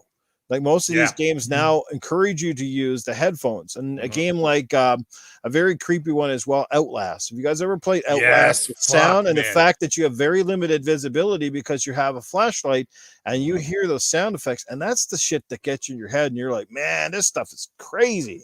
Yeah, I don't play them with the headphones. I can't do it, man.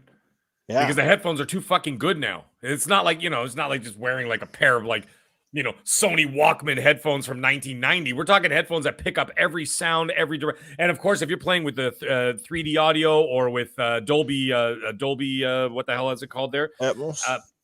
What's that? Oh yeah, Dolby Atmos. Yeah, with Dolby Atmos and like the sounds are all 360. Like, nope, not happening.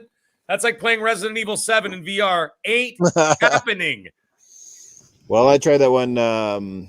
Paranormal Activity VR. That's pretty creepy too. Yeah, no, fuck that. No, I don't want to die playing a game. Thank you very much. So I never got to get through that because I think I had it on my PSVR and then I traded the PSVR. It's on the Quest. Paranormal Activity's on there? Yeah, it's on the Quest now. Shit. It's actually really highly rated on there too. So, no. But now, hell no. The farthest I'm going is Resident Evil 4 that comes out in a couple of weeks, baby. Yes, for the Quest 2. It's and the great thing is it was actually specifically designed for the Quest 2. So that should be really interesting. Like that I'll play because that's not really scary, right? You know what I mean? Mm-hmm. Yeah. Like I played what the fuck is that other one? I don't want to get into a VR conversation, but I was gonna say Walking Dead Saints and Sinners on Quest 2. Great fucking game. And it is a little scary, but the thing is it's not like jump scary. Yeah. You know what I mean? Like you just hear zombies like 20 feet away. You're like, oh fuck, and like you don't want to keep walking because you're just like I don't want to go over there because it's gonna come over. But scary games in VR, man. There's something else. They're on another level. Christ, yeah, it is. But anyhow, and my last game, my final game, my number one, and I don't know. Like I said, somebody asked us in the chat, would you classify it as a zombie game? Technically, I would, but not in the traditional sense. I have to say it's The Last of Us, and The Last of Us 2 in particular. Shit. And the reason I say that simply because no game yet has I don't know, brought the story home like this game does. Made you care about the characters the way these games do. Like most zombie games, that's the thing. You don't really care about the character that you play because a lot of them are, again, they're first-person shooter driven. They're more shooter, whereas The Last of Us isn't about overwhelming with enemies most of the time. It's about making the ones that you meet in the game more imposing, more intimidating. Again, they don't overwhelm you a lot of times, but more than you can shoot. Usually that's the humans that do that in The Last of Us game. But what they do is they make those those clickers. Remember the first time you went with the clickers in those damn games? They make that noise. And they're creepy looking and you don't know their pattern because they kind of walk in this really funky way and they kind of stagger, and then all of a sudden they catch this one little glimpse of you moving too fast and they're onto you, and they come at you fast, and then you're trying to shoot, and of course they're doing the wobbly pop all over the place, and you're like, fuck, I gotta get the headshot. And if you don't have a shiv, you're fucked, because as soon as they bite you, that's it, it's game over. You're done. You gotta restart. It's a single shot kill. Yeah, and there's a few other things in the game, not to be spoilers, but there's some other crazy stuff, and it's just, like I said, they're zombies in a sense, not be that your typical like mindless drone zombies, but just very intimidating. And again, because that game brings it home with a great story, that's what makes it work for me. Like no other game has, to me, that really felt like a great TV show wrapped up into a game, which is odd because now it's actually getting its own TV show, and they showed a little teaser lately of what's his name there, the guy who plays the Mandalorian. He's playing Joel, and a back shot of the girl, she was Lenora in Game of Thrones, Lenora Mormont or whatever, she's Ellie. So I'm really excited about that show. Pure Flex says it got boring real quick. Well, it depends. I mean, it had its segments, it had its moments that kind of dipped down, but I think that's the cool thing with some of the best scary games is the ones that use pacing properly, the ones that don't constantly bombard, because you sort of get tired of it. It's good when you got that little segment where you think you're safe and you're walking around and you're kind of like, it's not too bad, and all of a sudden, something just catches you off guard, and you're like, that's right. And I think they did a pretty good, right? Because that was the thing. There was a lot of areas in The Last of Us that really was nothing in there, but that was the thing. It was like, do you risk going into this area to see if you get something that could help yourself, but could potentially risk running into more and depleting your ammo stock, or do you just move on by? You know what I mean? I like how they did sort of the risk and reward system as well, was really cool on top of the story. So that to me, that's my number one. Maggie, I'm surprised you didn't give Days Gone an honorable mention from the way you fucking cried about that. Oh my God, his fucking wife is gone this many fucking days. Dude, that game is so fucking good. I can't believe I forgot it. See, I even said it actually when I gave my 3. I'm like, there's so many out there that I forgot about, and Last of Us 1 and 2 are definitely right up there, right with Days Gone, man. When the wife's first keeping the kids. Oh my God. Jesus Christ, wise old gamer. But yeah, Days Gone was fucking incredible. I actually gonna have to retro my my list and put Days Gone in my top 3, and I'm gonna have to knock one of them off. I'm gonna take Dead Rising off and put Days Gone. There you go. The Days Gone was fucking amazing. If anybody who's played it, hasn't played it, whatever, never mind like all the stuff. Yes, okay, the story was incredible, Titan. Okay, brought me to tears. All right, but the gameplay itself, the motorcycle, the open world, being able to do whatever the hell you want. Think of it like The Witcher, but instead of like monsters, it was fucking zombies. But those hordes. Yes. When you hit one of those hordes with like 150 zombies inside of a cave, and then you like happen to drive by or you get their attention and they come out, holy Christ in heaven. You better be ready for it, because it is some scary shit when they come at you. I will always hate that game. You know why? Because I love it. Well, all right, 2 reasons. That and that was the most, it's got to go down in history. That was the most, and I think it created the term downgrade. The most downgraded game from when it was initially, released, and we got all these gameplay videos of it. There were a lot of bugs and stuff. Yeah, the amount of zombies that were on screen at once when they first announced that game was impressive, and when it came out, it was anything but. They fixed it. Now the thing is, I didn't play it when it launched. I played it like a year after, at least a year after. So they fixed all the bugs at that point. It was on sale for like $24 or something like that, so I bought it, and then they gave it the PS5 patch, right? So they released it in 60 FPS and the whole 9 yards, whatever. And that's where I got the platinum on it.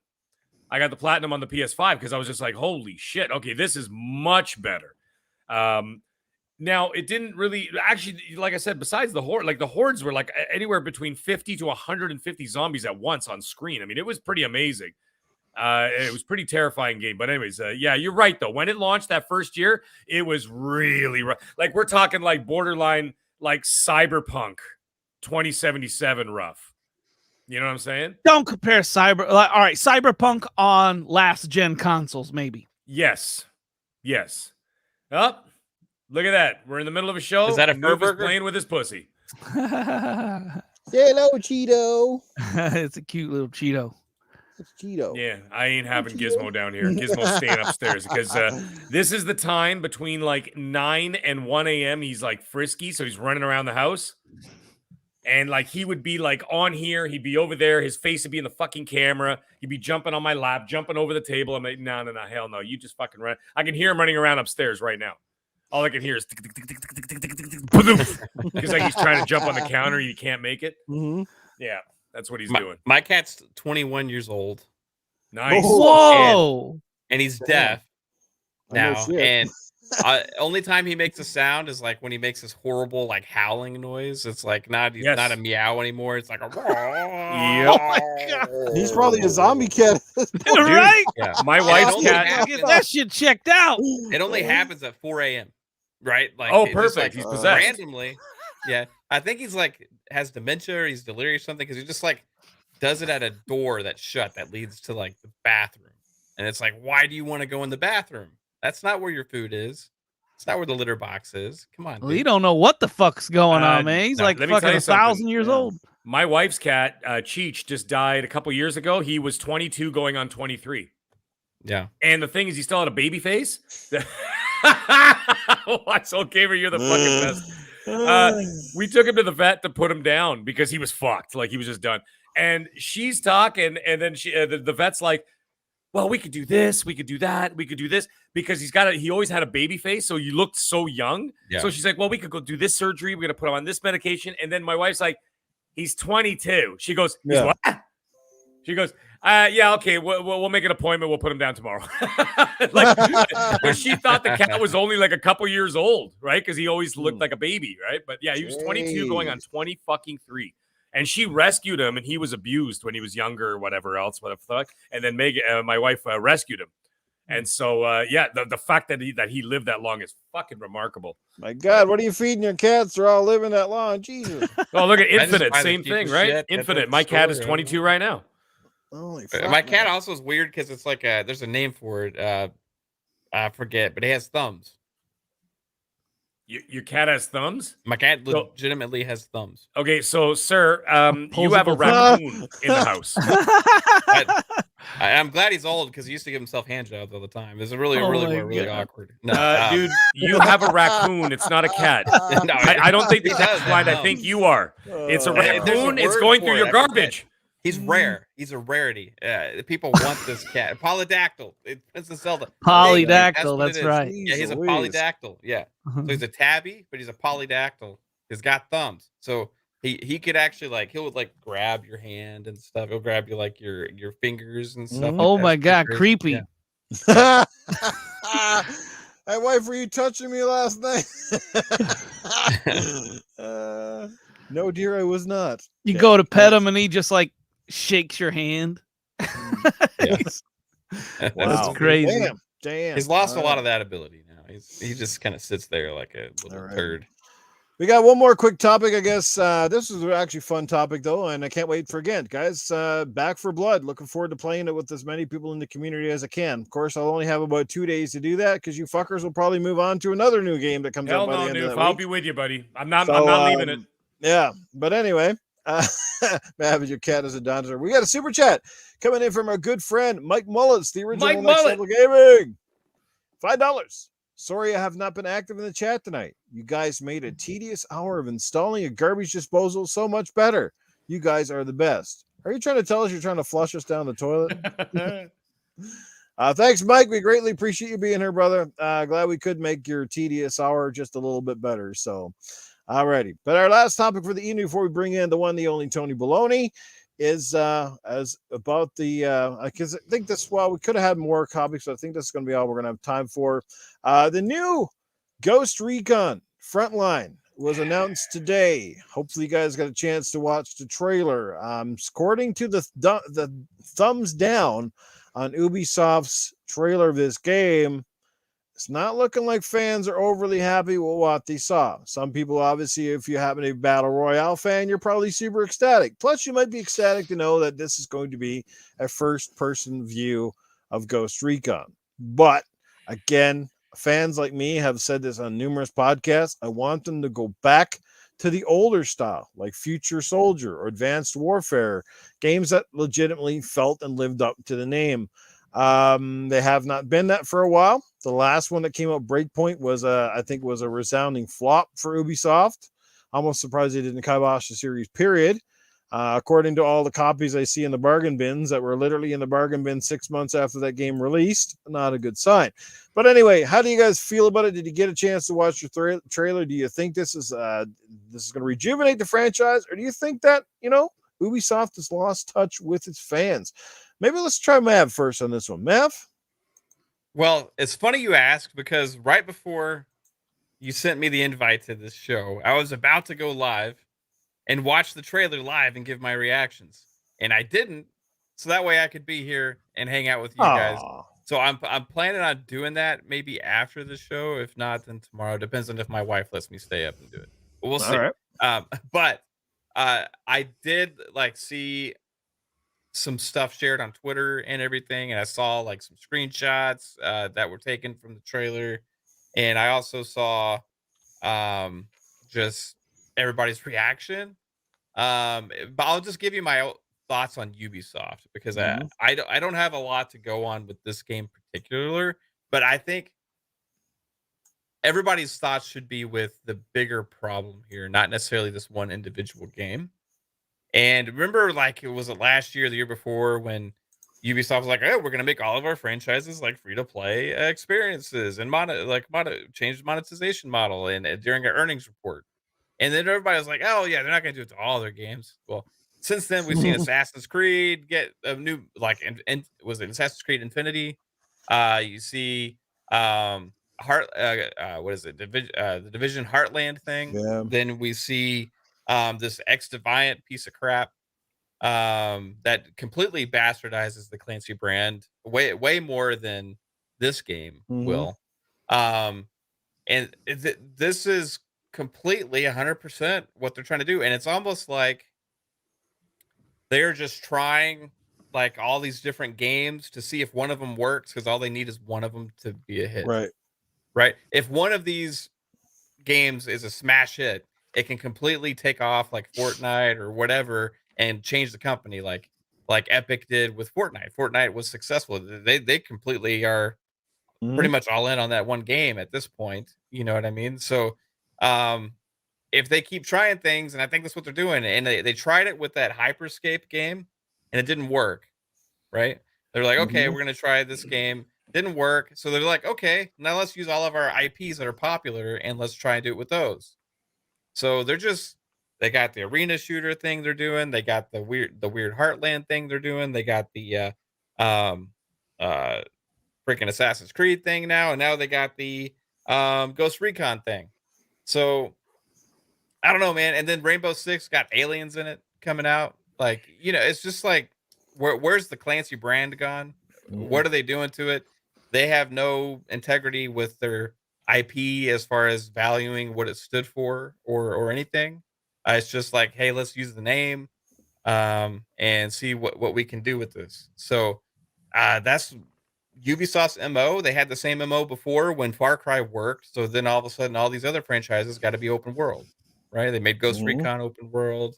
Assassin's Creed became even more of like an RPG type thing. You got outposts everywhere now in games where you climb up and you try and see things now, but that's not working anymore. Nobody wants to play those. Everybody wants to play free to play.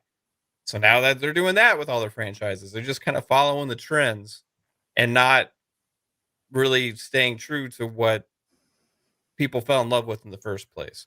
I think there's room for this kind of stuff within Ubisoft, but not all of it. Yeah, exactly. Like, Time and a give place. us like one or two things and then keep the traditional experiences alive, because if you don't maintain the heart and soul of what you're trying to sell to people, then it's just going to become a big old gimmick of everything, and then everything's going to lose its value.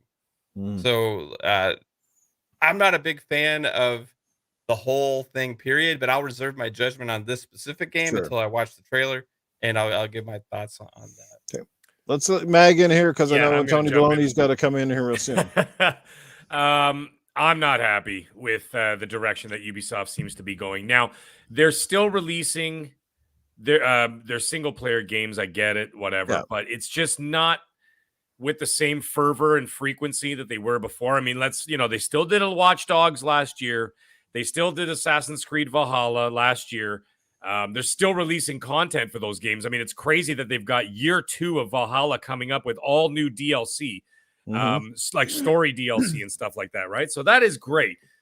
However, it's few and far between these days where what Mav is saying is 100% correct. Like they seem to have lost that, what got them to that point. You know what I mean? Or like the heart and soul of what they've done, because you remember Ubisoft used to crank out 4 or 5 great games a year. And now it seems to be maybe 1 a year. And then they seem to like litter the landscape with like fucking bird shit just spraying everywhere. And it's just like, I'm just like, you know what, man? And, anybody who knows what I do outside of my actual work and outside of my life, I actually do work for Ubisoft, testing for them and shit like that, right? So I do that stuff. Now, that being said, doesn't mean that I have to be fucking happy about it, because what sounds like what they're up to, especially now, like everything, I'm not even going to have to rename all the games that Mav had just said that they're farting around with, and they're screwing around with like the legacy of these titles. I'm always happy with change. I'm always open to change. That's fine. However, what they seem to be doing is they seem to be going down that fucking Cliffy B route. And if anybody knows what I'm talking about, you remember when Cliffy B finally left, and then he's like, I'm done with Gears, this and that. And what he tried to do, he waited for every single fad that got big and then tried to mimic it. And then tried to mimic it again. And then tried to mimic it again. And he fucking failed and failed and failed, because none of them would have worked. And now God knows what the hell he's doing. He just disappeared for a while. Right? Now, guaranteed behind the scenes, he's probably like, please, Xbox, take me back. You know what I'm saying? But I'm just saying, like, at that point, like they seem to be like, that's all I can think of is like Ubisoft has turned into Cliffy B. They're chasing fads, they're chasing this, chasing that, instead of, here's the other thing too. They're like, oh, we want the big game that can make a lot of money. How much fucking money do they need? Ubisoft has like 60 fucking headquarters all over the goddamn world, making billions of dollars. Whatever they have been doing up to this point has clearly worked, right? Yep. It's clearly worked. And it's still working. Now we're having conversations on a negative side of Ubisoft. That's not what Ubisoft needs. They could have stayed tried and true. Like I said, it's fine to change. Obviously, I'm open to it. However, when you're doing that, people see through the bullshit. And when people see through the bullshit, they see that all they're trying to do is to catch the next fad in order to make a shitload of money and then rest on their laurels, just like fucking Rockstar. Okay, that is exactly why we haven't got Grand Theft Auto 6, is because they're sitting on their fucking hands making billions of dollars on Grand Theft Auto Online. Exactly.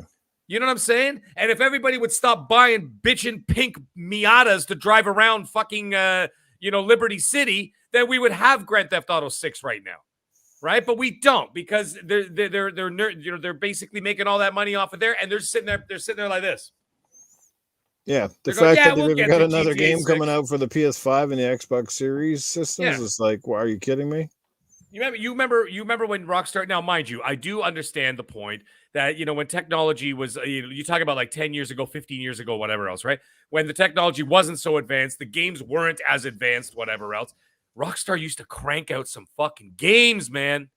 I mean, they had Bully, they had Max Payne, they released 3 Grand Theft Autos in one generation, mind you. Midnight Club, right? Exactly. Now you look at Red Dead Redemption, what was the other one? Red Dead Revolver. Okay, they released all these games. They were like one after another, and they were all great. Now I do understand that obviously the games are way bigger. The budgets are bigger. They're way more ambitious than they were before. Right? I get that. But what are they doing? They're like, oh, GTA Online, we're making billions of dollars. They're doing this now. Yeah, right? GTA 5 is 8 years old now. Yeah, it's crazy. And now the reason why I brought that up, obviously, is because Ubisoft's looking for that same gravy train. Right? GTA 5 is gonna last longer than console generate. Like, wow. It's insanity, isn't it? Now, the thing is, what's crazy, too, now you look at, like, Epic.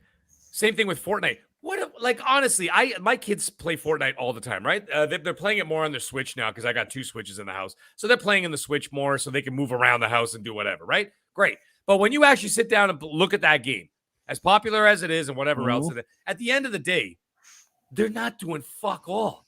They add a dance, they add a couple of skins, which take like a week for like a couple of guys to fucking draw that shit up. There you go. Okay, yeah, there you go. You got Deadpool now. $20. You know what I'm saying? And then they do shit like that. So it's like, Ubisoft is looking at this going, why the fuck can't we do this? And the thing is, the problem is if you experiment too much, people are going to be turned off. Because if you have flop after flop after flop after flop, okay, then people are going to say, I've fucking had enough. And then when you do release, let's say, a great single player game, your name's been tarnished. People are not going to buy it as much. That's the problem. Like how much, like you got Far Cry 6 coming out in like a day and a half. Nobody's talking about it. And that's a travesty to me. I mean, you got Giancarlo Esposito as the villain of this game and whatever else, right? And the game is going to be awesome. I mean, it looks fantastic. I saw a couple of playthroughs, this and that, of like an hour or two, whatever, and it looks unbelievable. I'm totally in 100%. I played all the Far Cries. I've completed every Far Cry, right to 1,000 out of 1,000. Love those games. Yeah.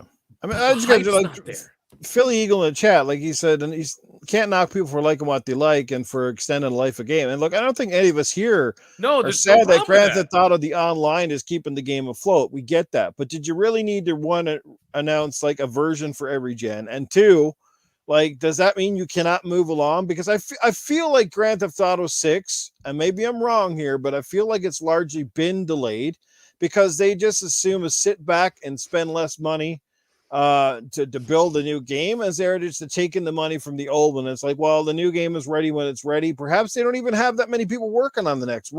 I don't know for sure, but I just feel like, because look at Call of Duty. Say what you like about the franchise, but their old games are still going. People are still keeping the old Modern Warfare servers alive. They're still playing the old Call of Duty games, but it doesn't come at the expense of the new ones. They still make a new game. This is what I'm saying with Rockstar. Rockstar, as we already alluded to, or Mag already said, went from making how many different types of games in the run of a couple of years. You had Max Payne, you had all these different games, the original Red Dead Revolver. Like, if you look at their timeline and you look at their games, it's like basically since GTA 5 came out and went ultra huge, they've basically made next to nothing, and we're 8 years in. Remember when they did even the ping pong fucking game? Yeah. Like, they were doing everything, and they were making good games. Now it's just like, oh, you made GTA 5 were successful?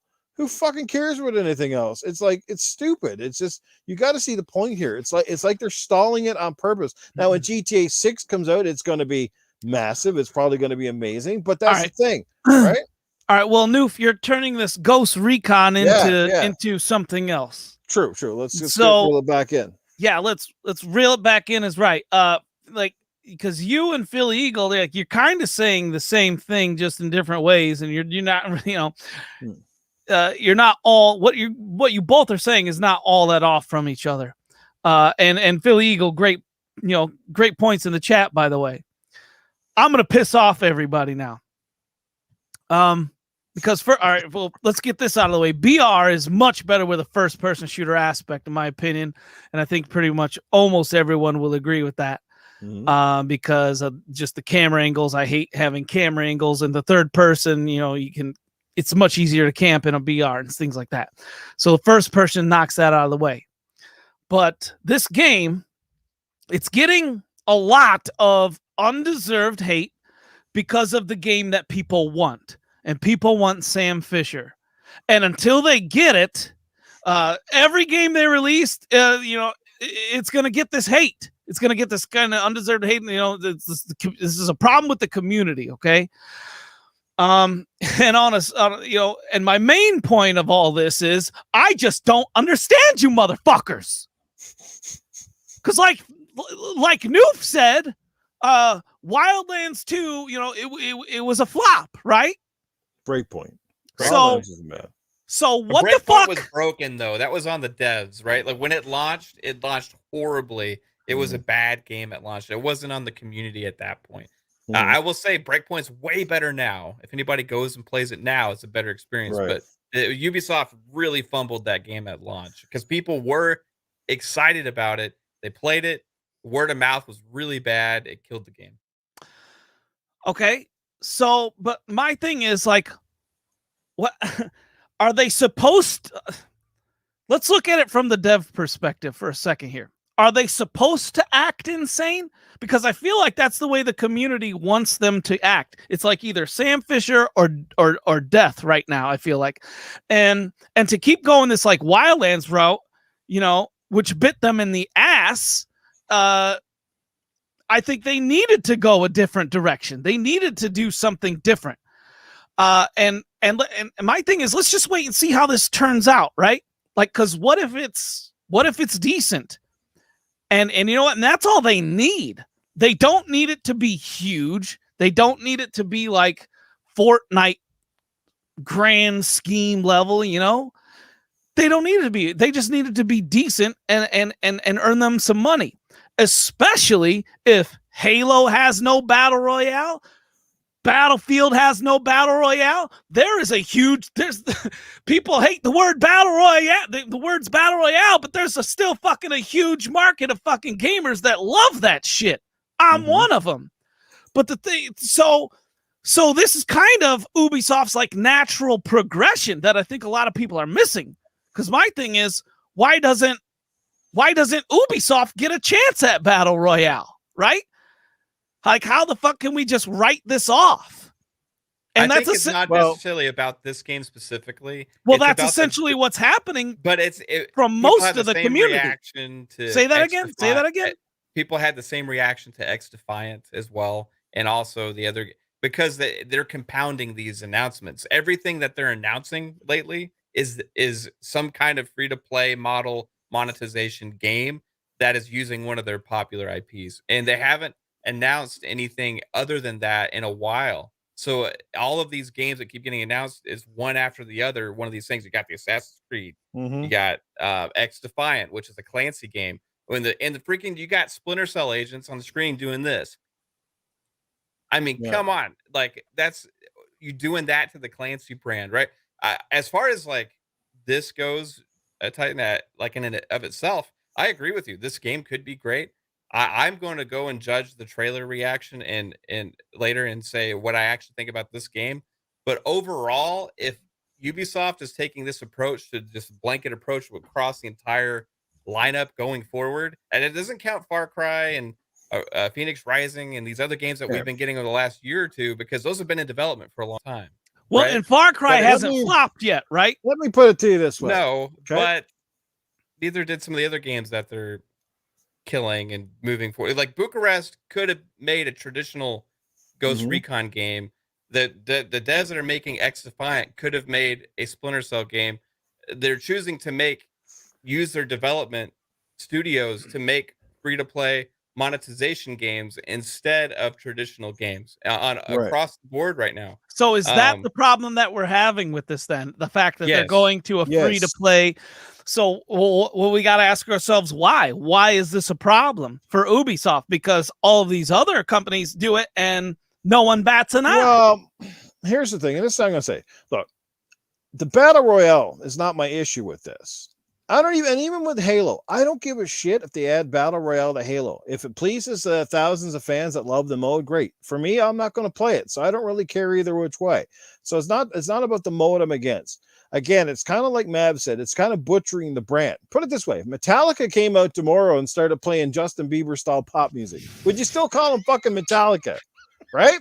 Would you? No, you. That's like, a little extreme, dude. A little extreme. That's like saying no, wait. That's like saying fucking they're coming out with like a Tom Nook game tomorrow. Okay, a little extreme. I've played the X Defiant beta.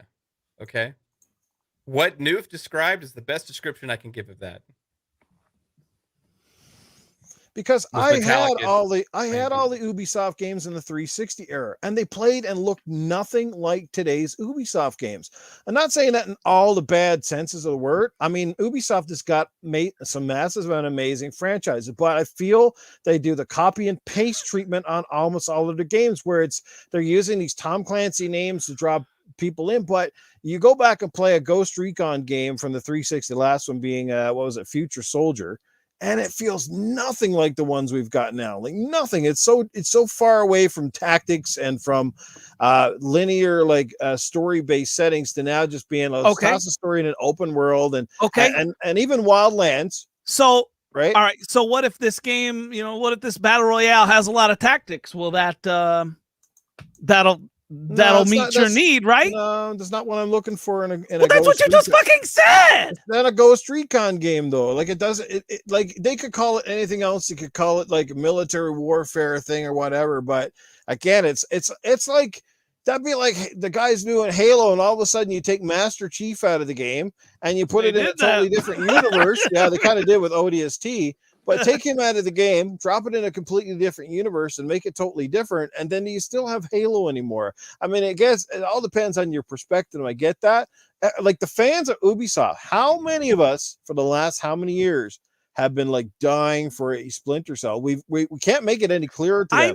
And that's my point. You guys are they don't bring it. They bring anything but the games we're crying out for. Yeah, I know, but like no, I understand that, and I understand the community's need for this for Sam motherfucking Fisher, but you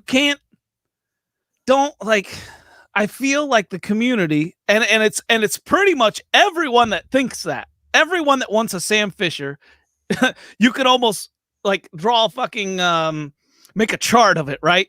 Like if you want Sam Fisher, then you fucking hate this move. And it's like I promise you, like try and find someone that doesn't fit with, right?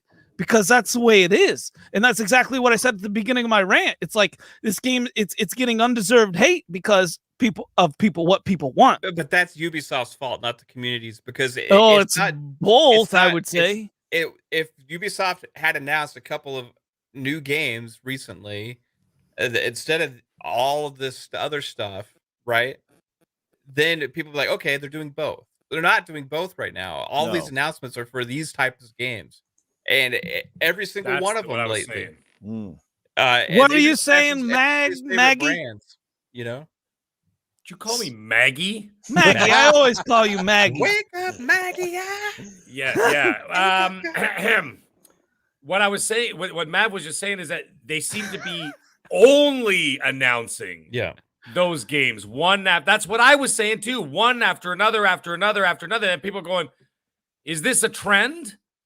Like what's going on here, right? And they told us they were going to do this, Mag, on the earnings call they had like last year. They got that's right. I remember that. I remember that too. They got 3 Watch Dogs games. Did anybody even like the first Watch Dog game enough to greenlight the fucking second and third sequel? I loved the first Watch Dogs. But you know what's crazy? Loved it. See, here's the thing. By the way, here's a little side note.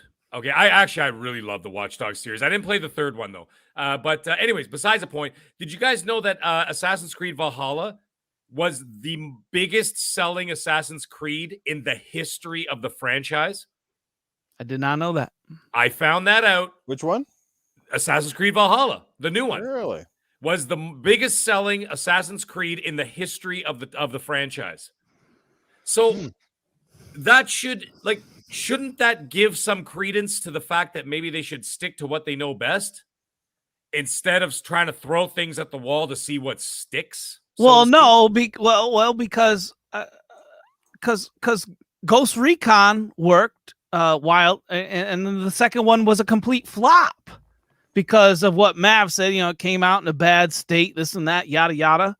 So it's like once a game, you're a developer, once a game bites you in the ass, you're going to move the fuck on. You're going to try something new. On and you try something new. Yeah, right. No, I get it.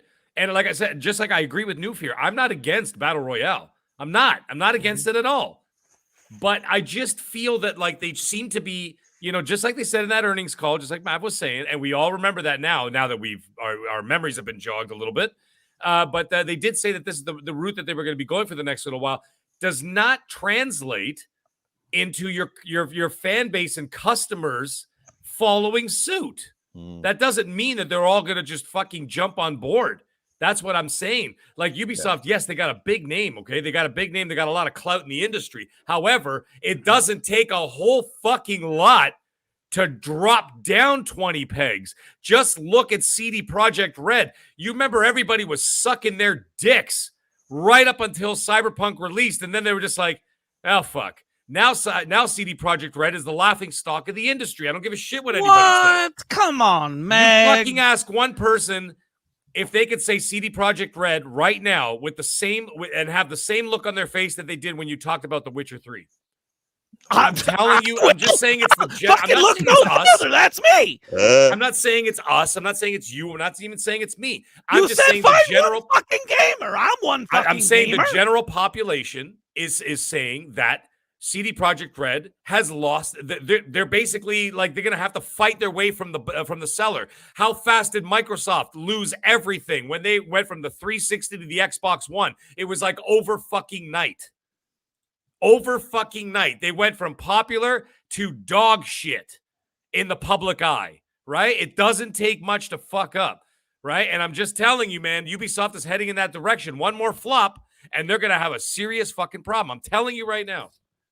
Okay, so I think this is a thing that this was from earlier this year, back in May. Okay. Ubisoft is shifting away from its traditional strategy of releasing 3 to 4 premium AAA titles each year, but plans to launch high-end free-to-play games for all its biggest franchises. This is exactly what we're getting, right? Supposedly they're saying it doesn't mean they're abandoning them all, but this is what we're getting. They're doing what they said. I don't think it's what anybody wants, though.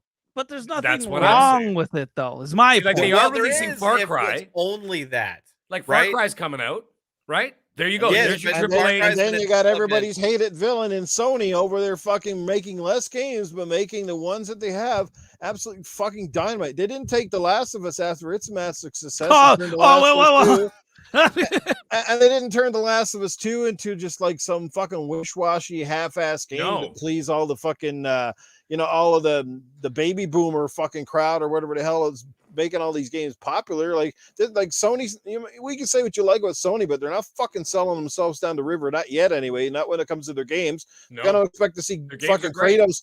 I don't see Kratos turning up with free-to-play DLC and pink leotards on him anytime fucking soon. Although we should see that. The fact is, too, though, You right? see my point? Yeah.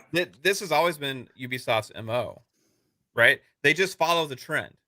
So beforehand, when Far Cry was a success, they turned all of their franchises into open world games, right? Including Wildlands. Ghost Recon, it wasn't a traditionally open world game.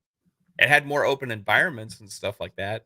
But Wildlands, they completely shifted gears into this open world model. Same thing with a lot of their franchises, right? And Wildlands 1 was amazing. So was Assassin's Creed the Odyssey. So Odyssey, was yeah. Odyssey.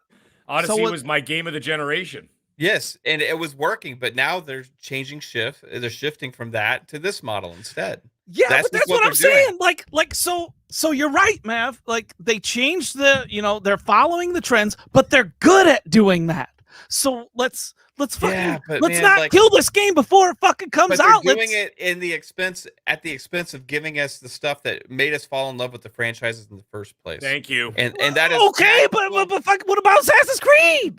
Everyone's still loving Assassin's Creed. The next Assassin's Creed is some multiplayer thing. Yeah, exactly. Well, I'm not talking about what has not come out. I'm talking about what has come out. They, like you said, they have changed their development now. They didn't announce the new Assassin's Creed yet. Except for the Infinity one. Yeah, so I'm talking about the future, not what we recently got. That's not what they're working on now. What they're working on now is all the stuff that they keep announcing, and all the stuff that they keep announcing is the stuff that they told us they were shifting their complete focus to. And I don't want that from Ubisoft. I'm okay with it if it's a few, but if for everything, yeah, I don't that's want the that. problem. Time and a place. Like, let's get it's okay one or two here and there, but just yeah, like you're right. Look It's a like Star trend. Wars games. That's what I was getting at. Not every Star Wars game comes out and is tailor-made to kids. Some games come out with a more mature theme, like Jedi Fallen Order. But then you might get a Disney, like remember like the Disney Star Wars game, what was it, with the like cartoony characters, the one that they made few years ago, fucking Disney Infinity and all that sort of stuff. Oh, yeah. Or you get the Lego. Like, there's a time and a place. And when you're one of the biggest publishers on the planet, being Ubisoft or EA or these guys, why do you need to pigeonhole every fucking game that you make into being under this one template and being out like, we can make an Assassin's Creed game? that will appeal to this type of audience. We can make another that appeals to this type of audience. Much the same as even Call of Duty has multiple studios making Call of Duty games. Obviously, they're still made to appeal to one audience, but in order to keep shipping them every year, they got different teams making the games. This is all we're saying. It's just like they're fucking. It just you got a contingent of fans, and I'm not the only one who wants a traditional Splinter Cell. I'm not the only one who would like them to go back to more of a traditional Ghost Recon game where it's based around an actual story where you legitimately, you play out the story with your team of squad mates and not just this open world, go over here and get a loot crate and go over here and fucking get a new blue gun with a big fucking scope on it, and like trying to ever since Destiny sort of became popular with that shit. That's the thing. Everybody's sort of been following their fucking trend, and it's just like, oh my god, guys, give it a break. Yeah, just make traditional games. Give me a reason to be excited about the battle royale, but you know what I mean. Like, you don't lose the heart of what it is before you give that to me. I mean, I think this new game, it looks really cool. Graphically, it looks awesome. Frontline, I mean, it looks like it has potential to be a great battle royale game. In all honesty, if they do the first person stuff well, it could be a really fucking cool game. But again, they don't need to use the Tom Clancy, the Ghost Recon name for everything. Do you know what I mean? Like, they could have called it something else and saved themselves that sort of, if you're not going to release a traditional game, is all I'm saying, in the vein of those franchises, then it's a big disappointment to the rest of us who fucking keep saying, make a game that I remember, that I love, that can still be modern, but still hold on to what made those games special. We'll see what the next Far Cry game announces. I hope not. I hope it's not something like this. You know what I mean? That's the reality we live in now. Like, all these, even Assassin's Creed is going to be this. Where's Beyond Good and Evil 2? They're not rushing that out, are they? Why? Because there's no monetization to be made in it. So just that's why we haven't gotten a Splinter Cell game. Yeah, they don't know how to monetize it. Right? Can't figure out how to monetize these games, so those fucking games can take forever. Screw you guys. Right? Far Cry 7 Battle Royale. I'll say this too. Like, X Defiant, out of all these things that were announced, is the worst. Is the worst example of this, because it has absolutely no soul over what the Clancy brand stands for, and it's made of Clancy brand characters. So that they are completely just taking that and making it this punk rock theme, like, weird thing, and with colors everywhere. You got, like, they're going after that Fortnite vibe even with it, even though it's an arena shooter, and it's just like, you can't take something that was meant to be so serious and turn it on its head and make it this, when you're not still giving us the real thing, right?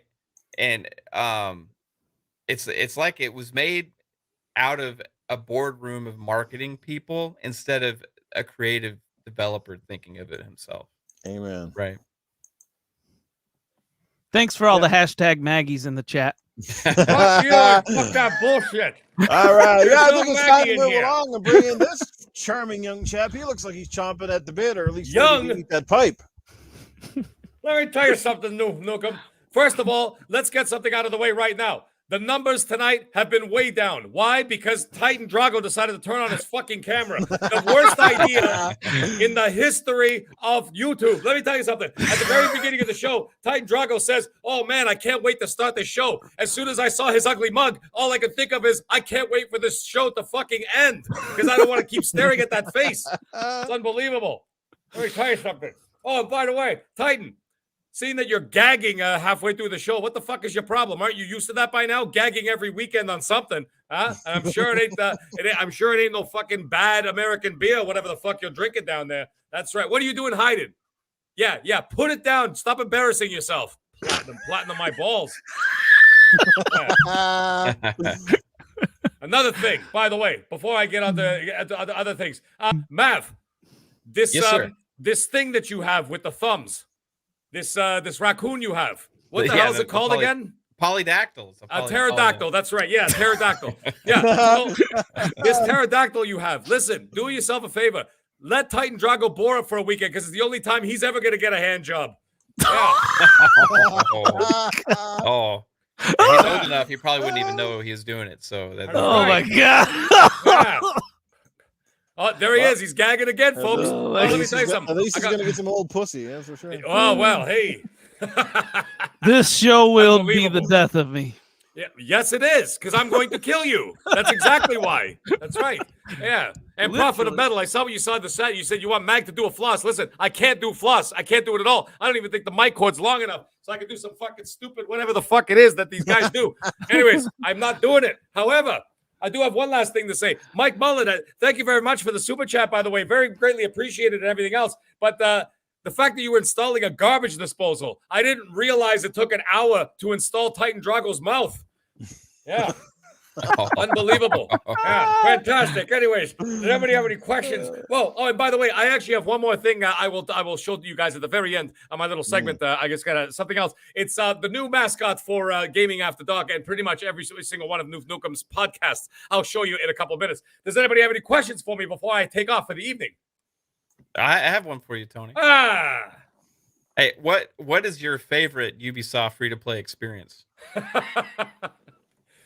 My favorite free-to-play experience is when I go down there and I test their games for free. That's it, because it's all about money, okay? I don't want to pay for it. I want the games for free. I want free shit. I want free Amazon cards and all that kind of stuff. That's a free experience that I'll pay for or be a part of, so to speak. But I ain't playing no Riders Republic, I'll tell you that much. And Ubisoft, that you're listening, which you probably have bugs all over my house just to make sure that I don't fuck up with the NDAs. Yeah, well, guess what? I ain't playing. Here, hold on. I ain't playing Riders Republic, so you can fuck off. All right, there, they heard it loud and clear. Yves Guillemot heard me right there. He's probably sitting in his house going, oh, okay. Tell that mag guy to not come back to my fucking office ever again. Anyhow, any other questions for Tony Baroni before I take off for the evening? Yeah, No, fuck you. What would Okay, be your oh. idea of a perfect game, Tony? What's the kind of game you would build if you were going to build one? Glad you asked such a question. What I would do is I would have an open world zombie game, but instead of zombies, I mean, it's pretty much the same thing. I would literally have just an open world full of Titan Dragos. And what they would do is they'd be walking around and they would just be sitting there going, ah! Like hundreds of them, hundreds of Titan Dragos everywhere. And then what I would do is pull out a big machete, a gun, a knife, a lawnmower, anything. And I would just kill him over and over and over again. And it would be worth 1 million gamer score because it would be so satisfying to kill Titan Drago several thousand times per day. It would be fantastic. That's what I would do. That's the game I would like to make. Tony. Yes. Tony. Yes. Tony. Yes. Which STD beat the shit out of the coronavirus when you caught it, man? What do you mean, which STD? All of them. There's like 186 different STDs in me. They actually want to take me down to the Wuhan virology lab and they want to investigate my testicles because there's so many diseases in there that they say, well, you know what? Who needs all these little cabinets with all these diseases? We got this guy's balls. It's got everything inside there. Yeah. So when they came in, oh boy, coronavirus didn't stand a chance. Not a chance. Now, actually, before I leave here, I do have one thing. So this is what I was thinking. This is going to be the new mascot for every single one of Noof Nookem's channels as, as he likes to rip gigantic farts in the middle of his fucking shows.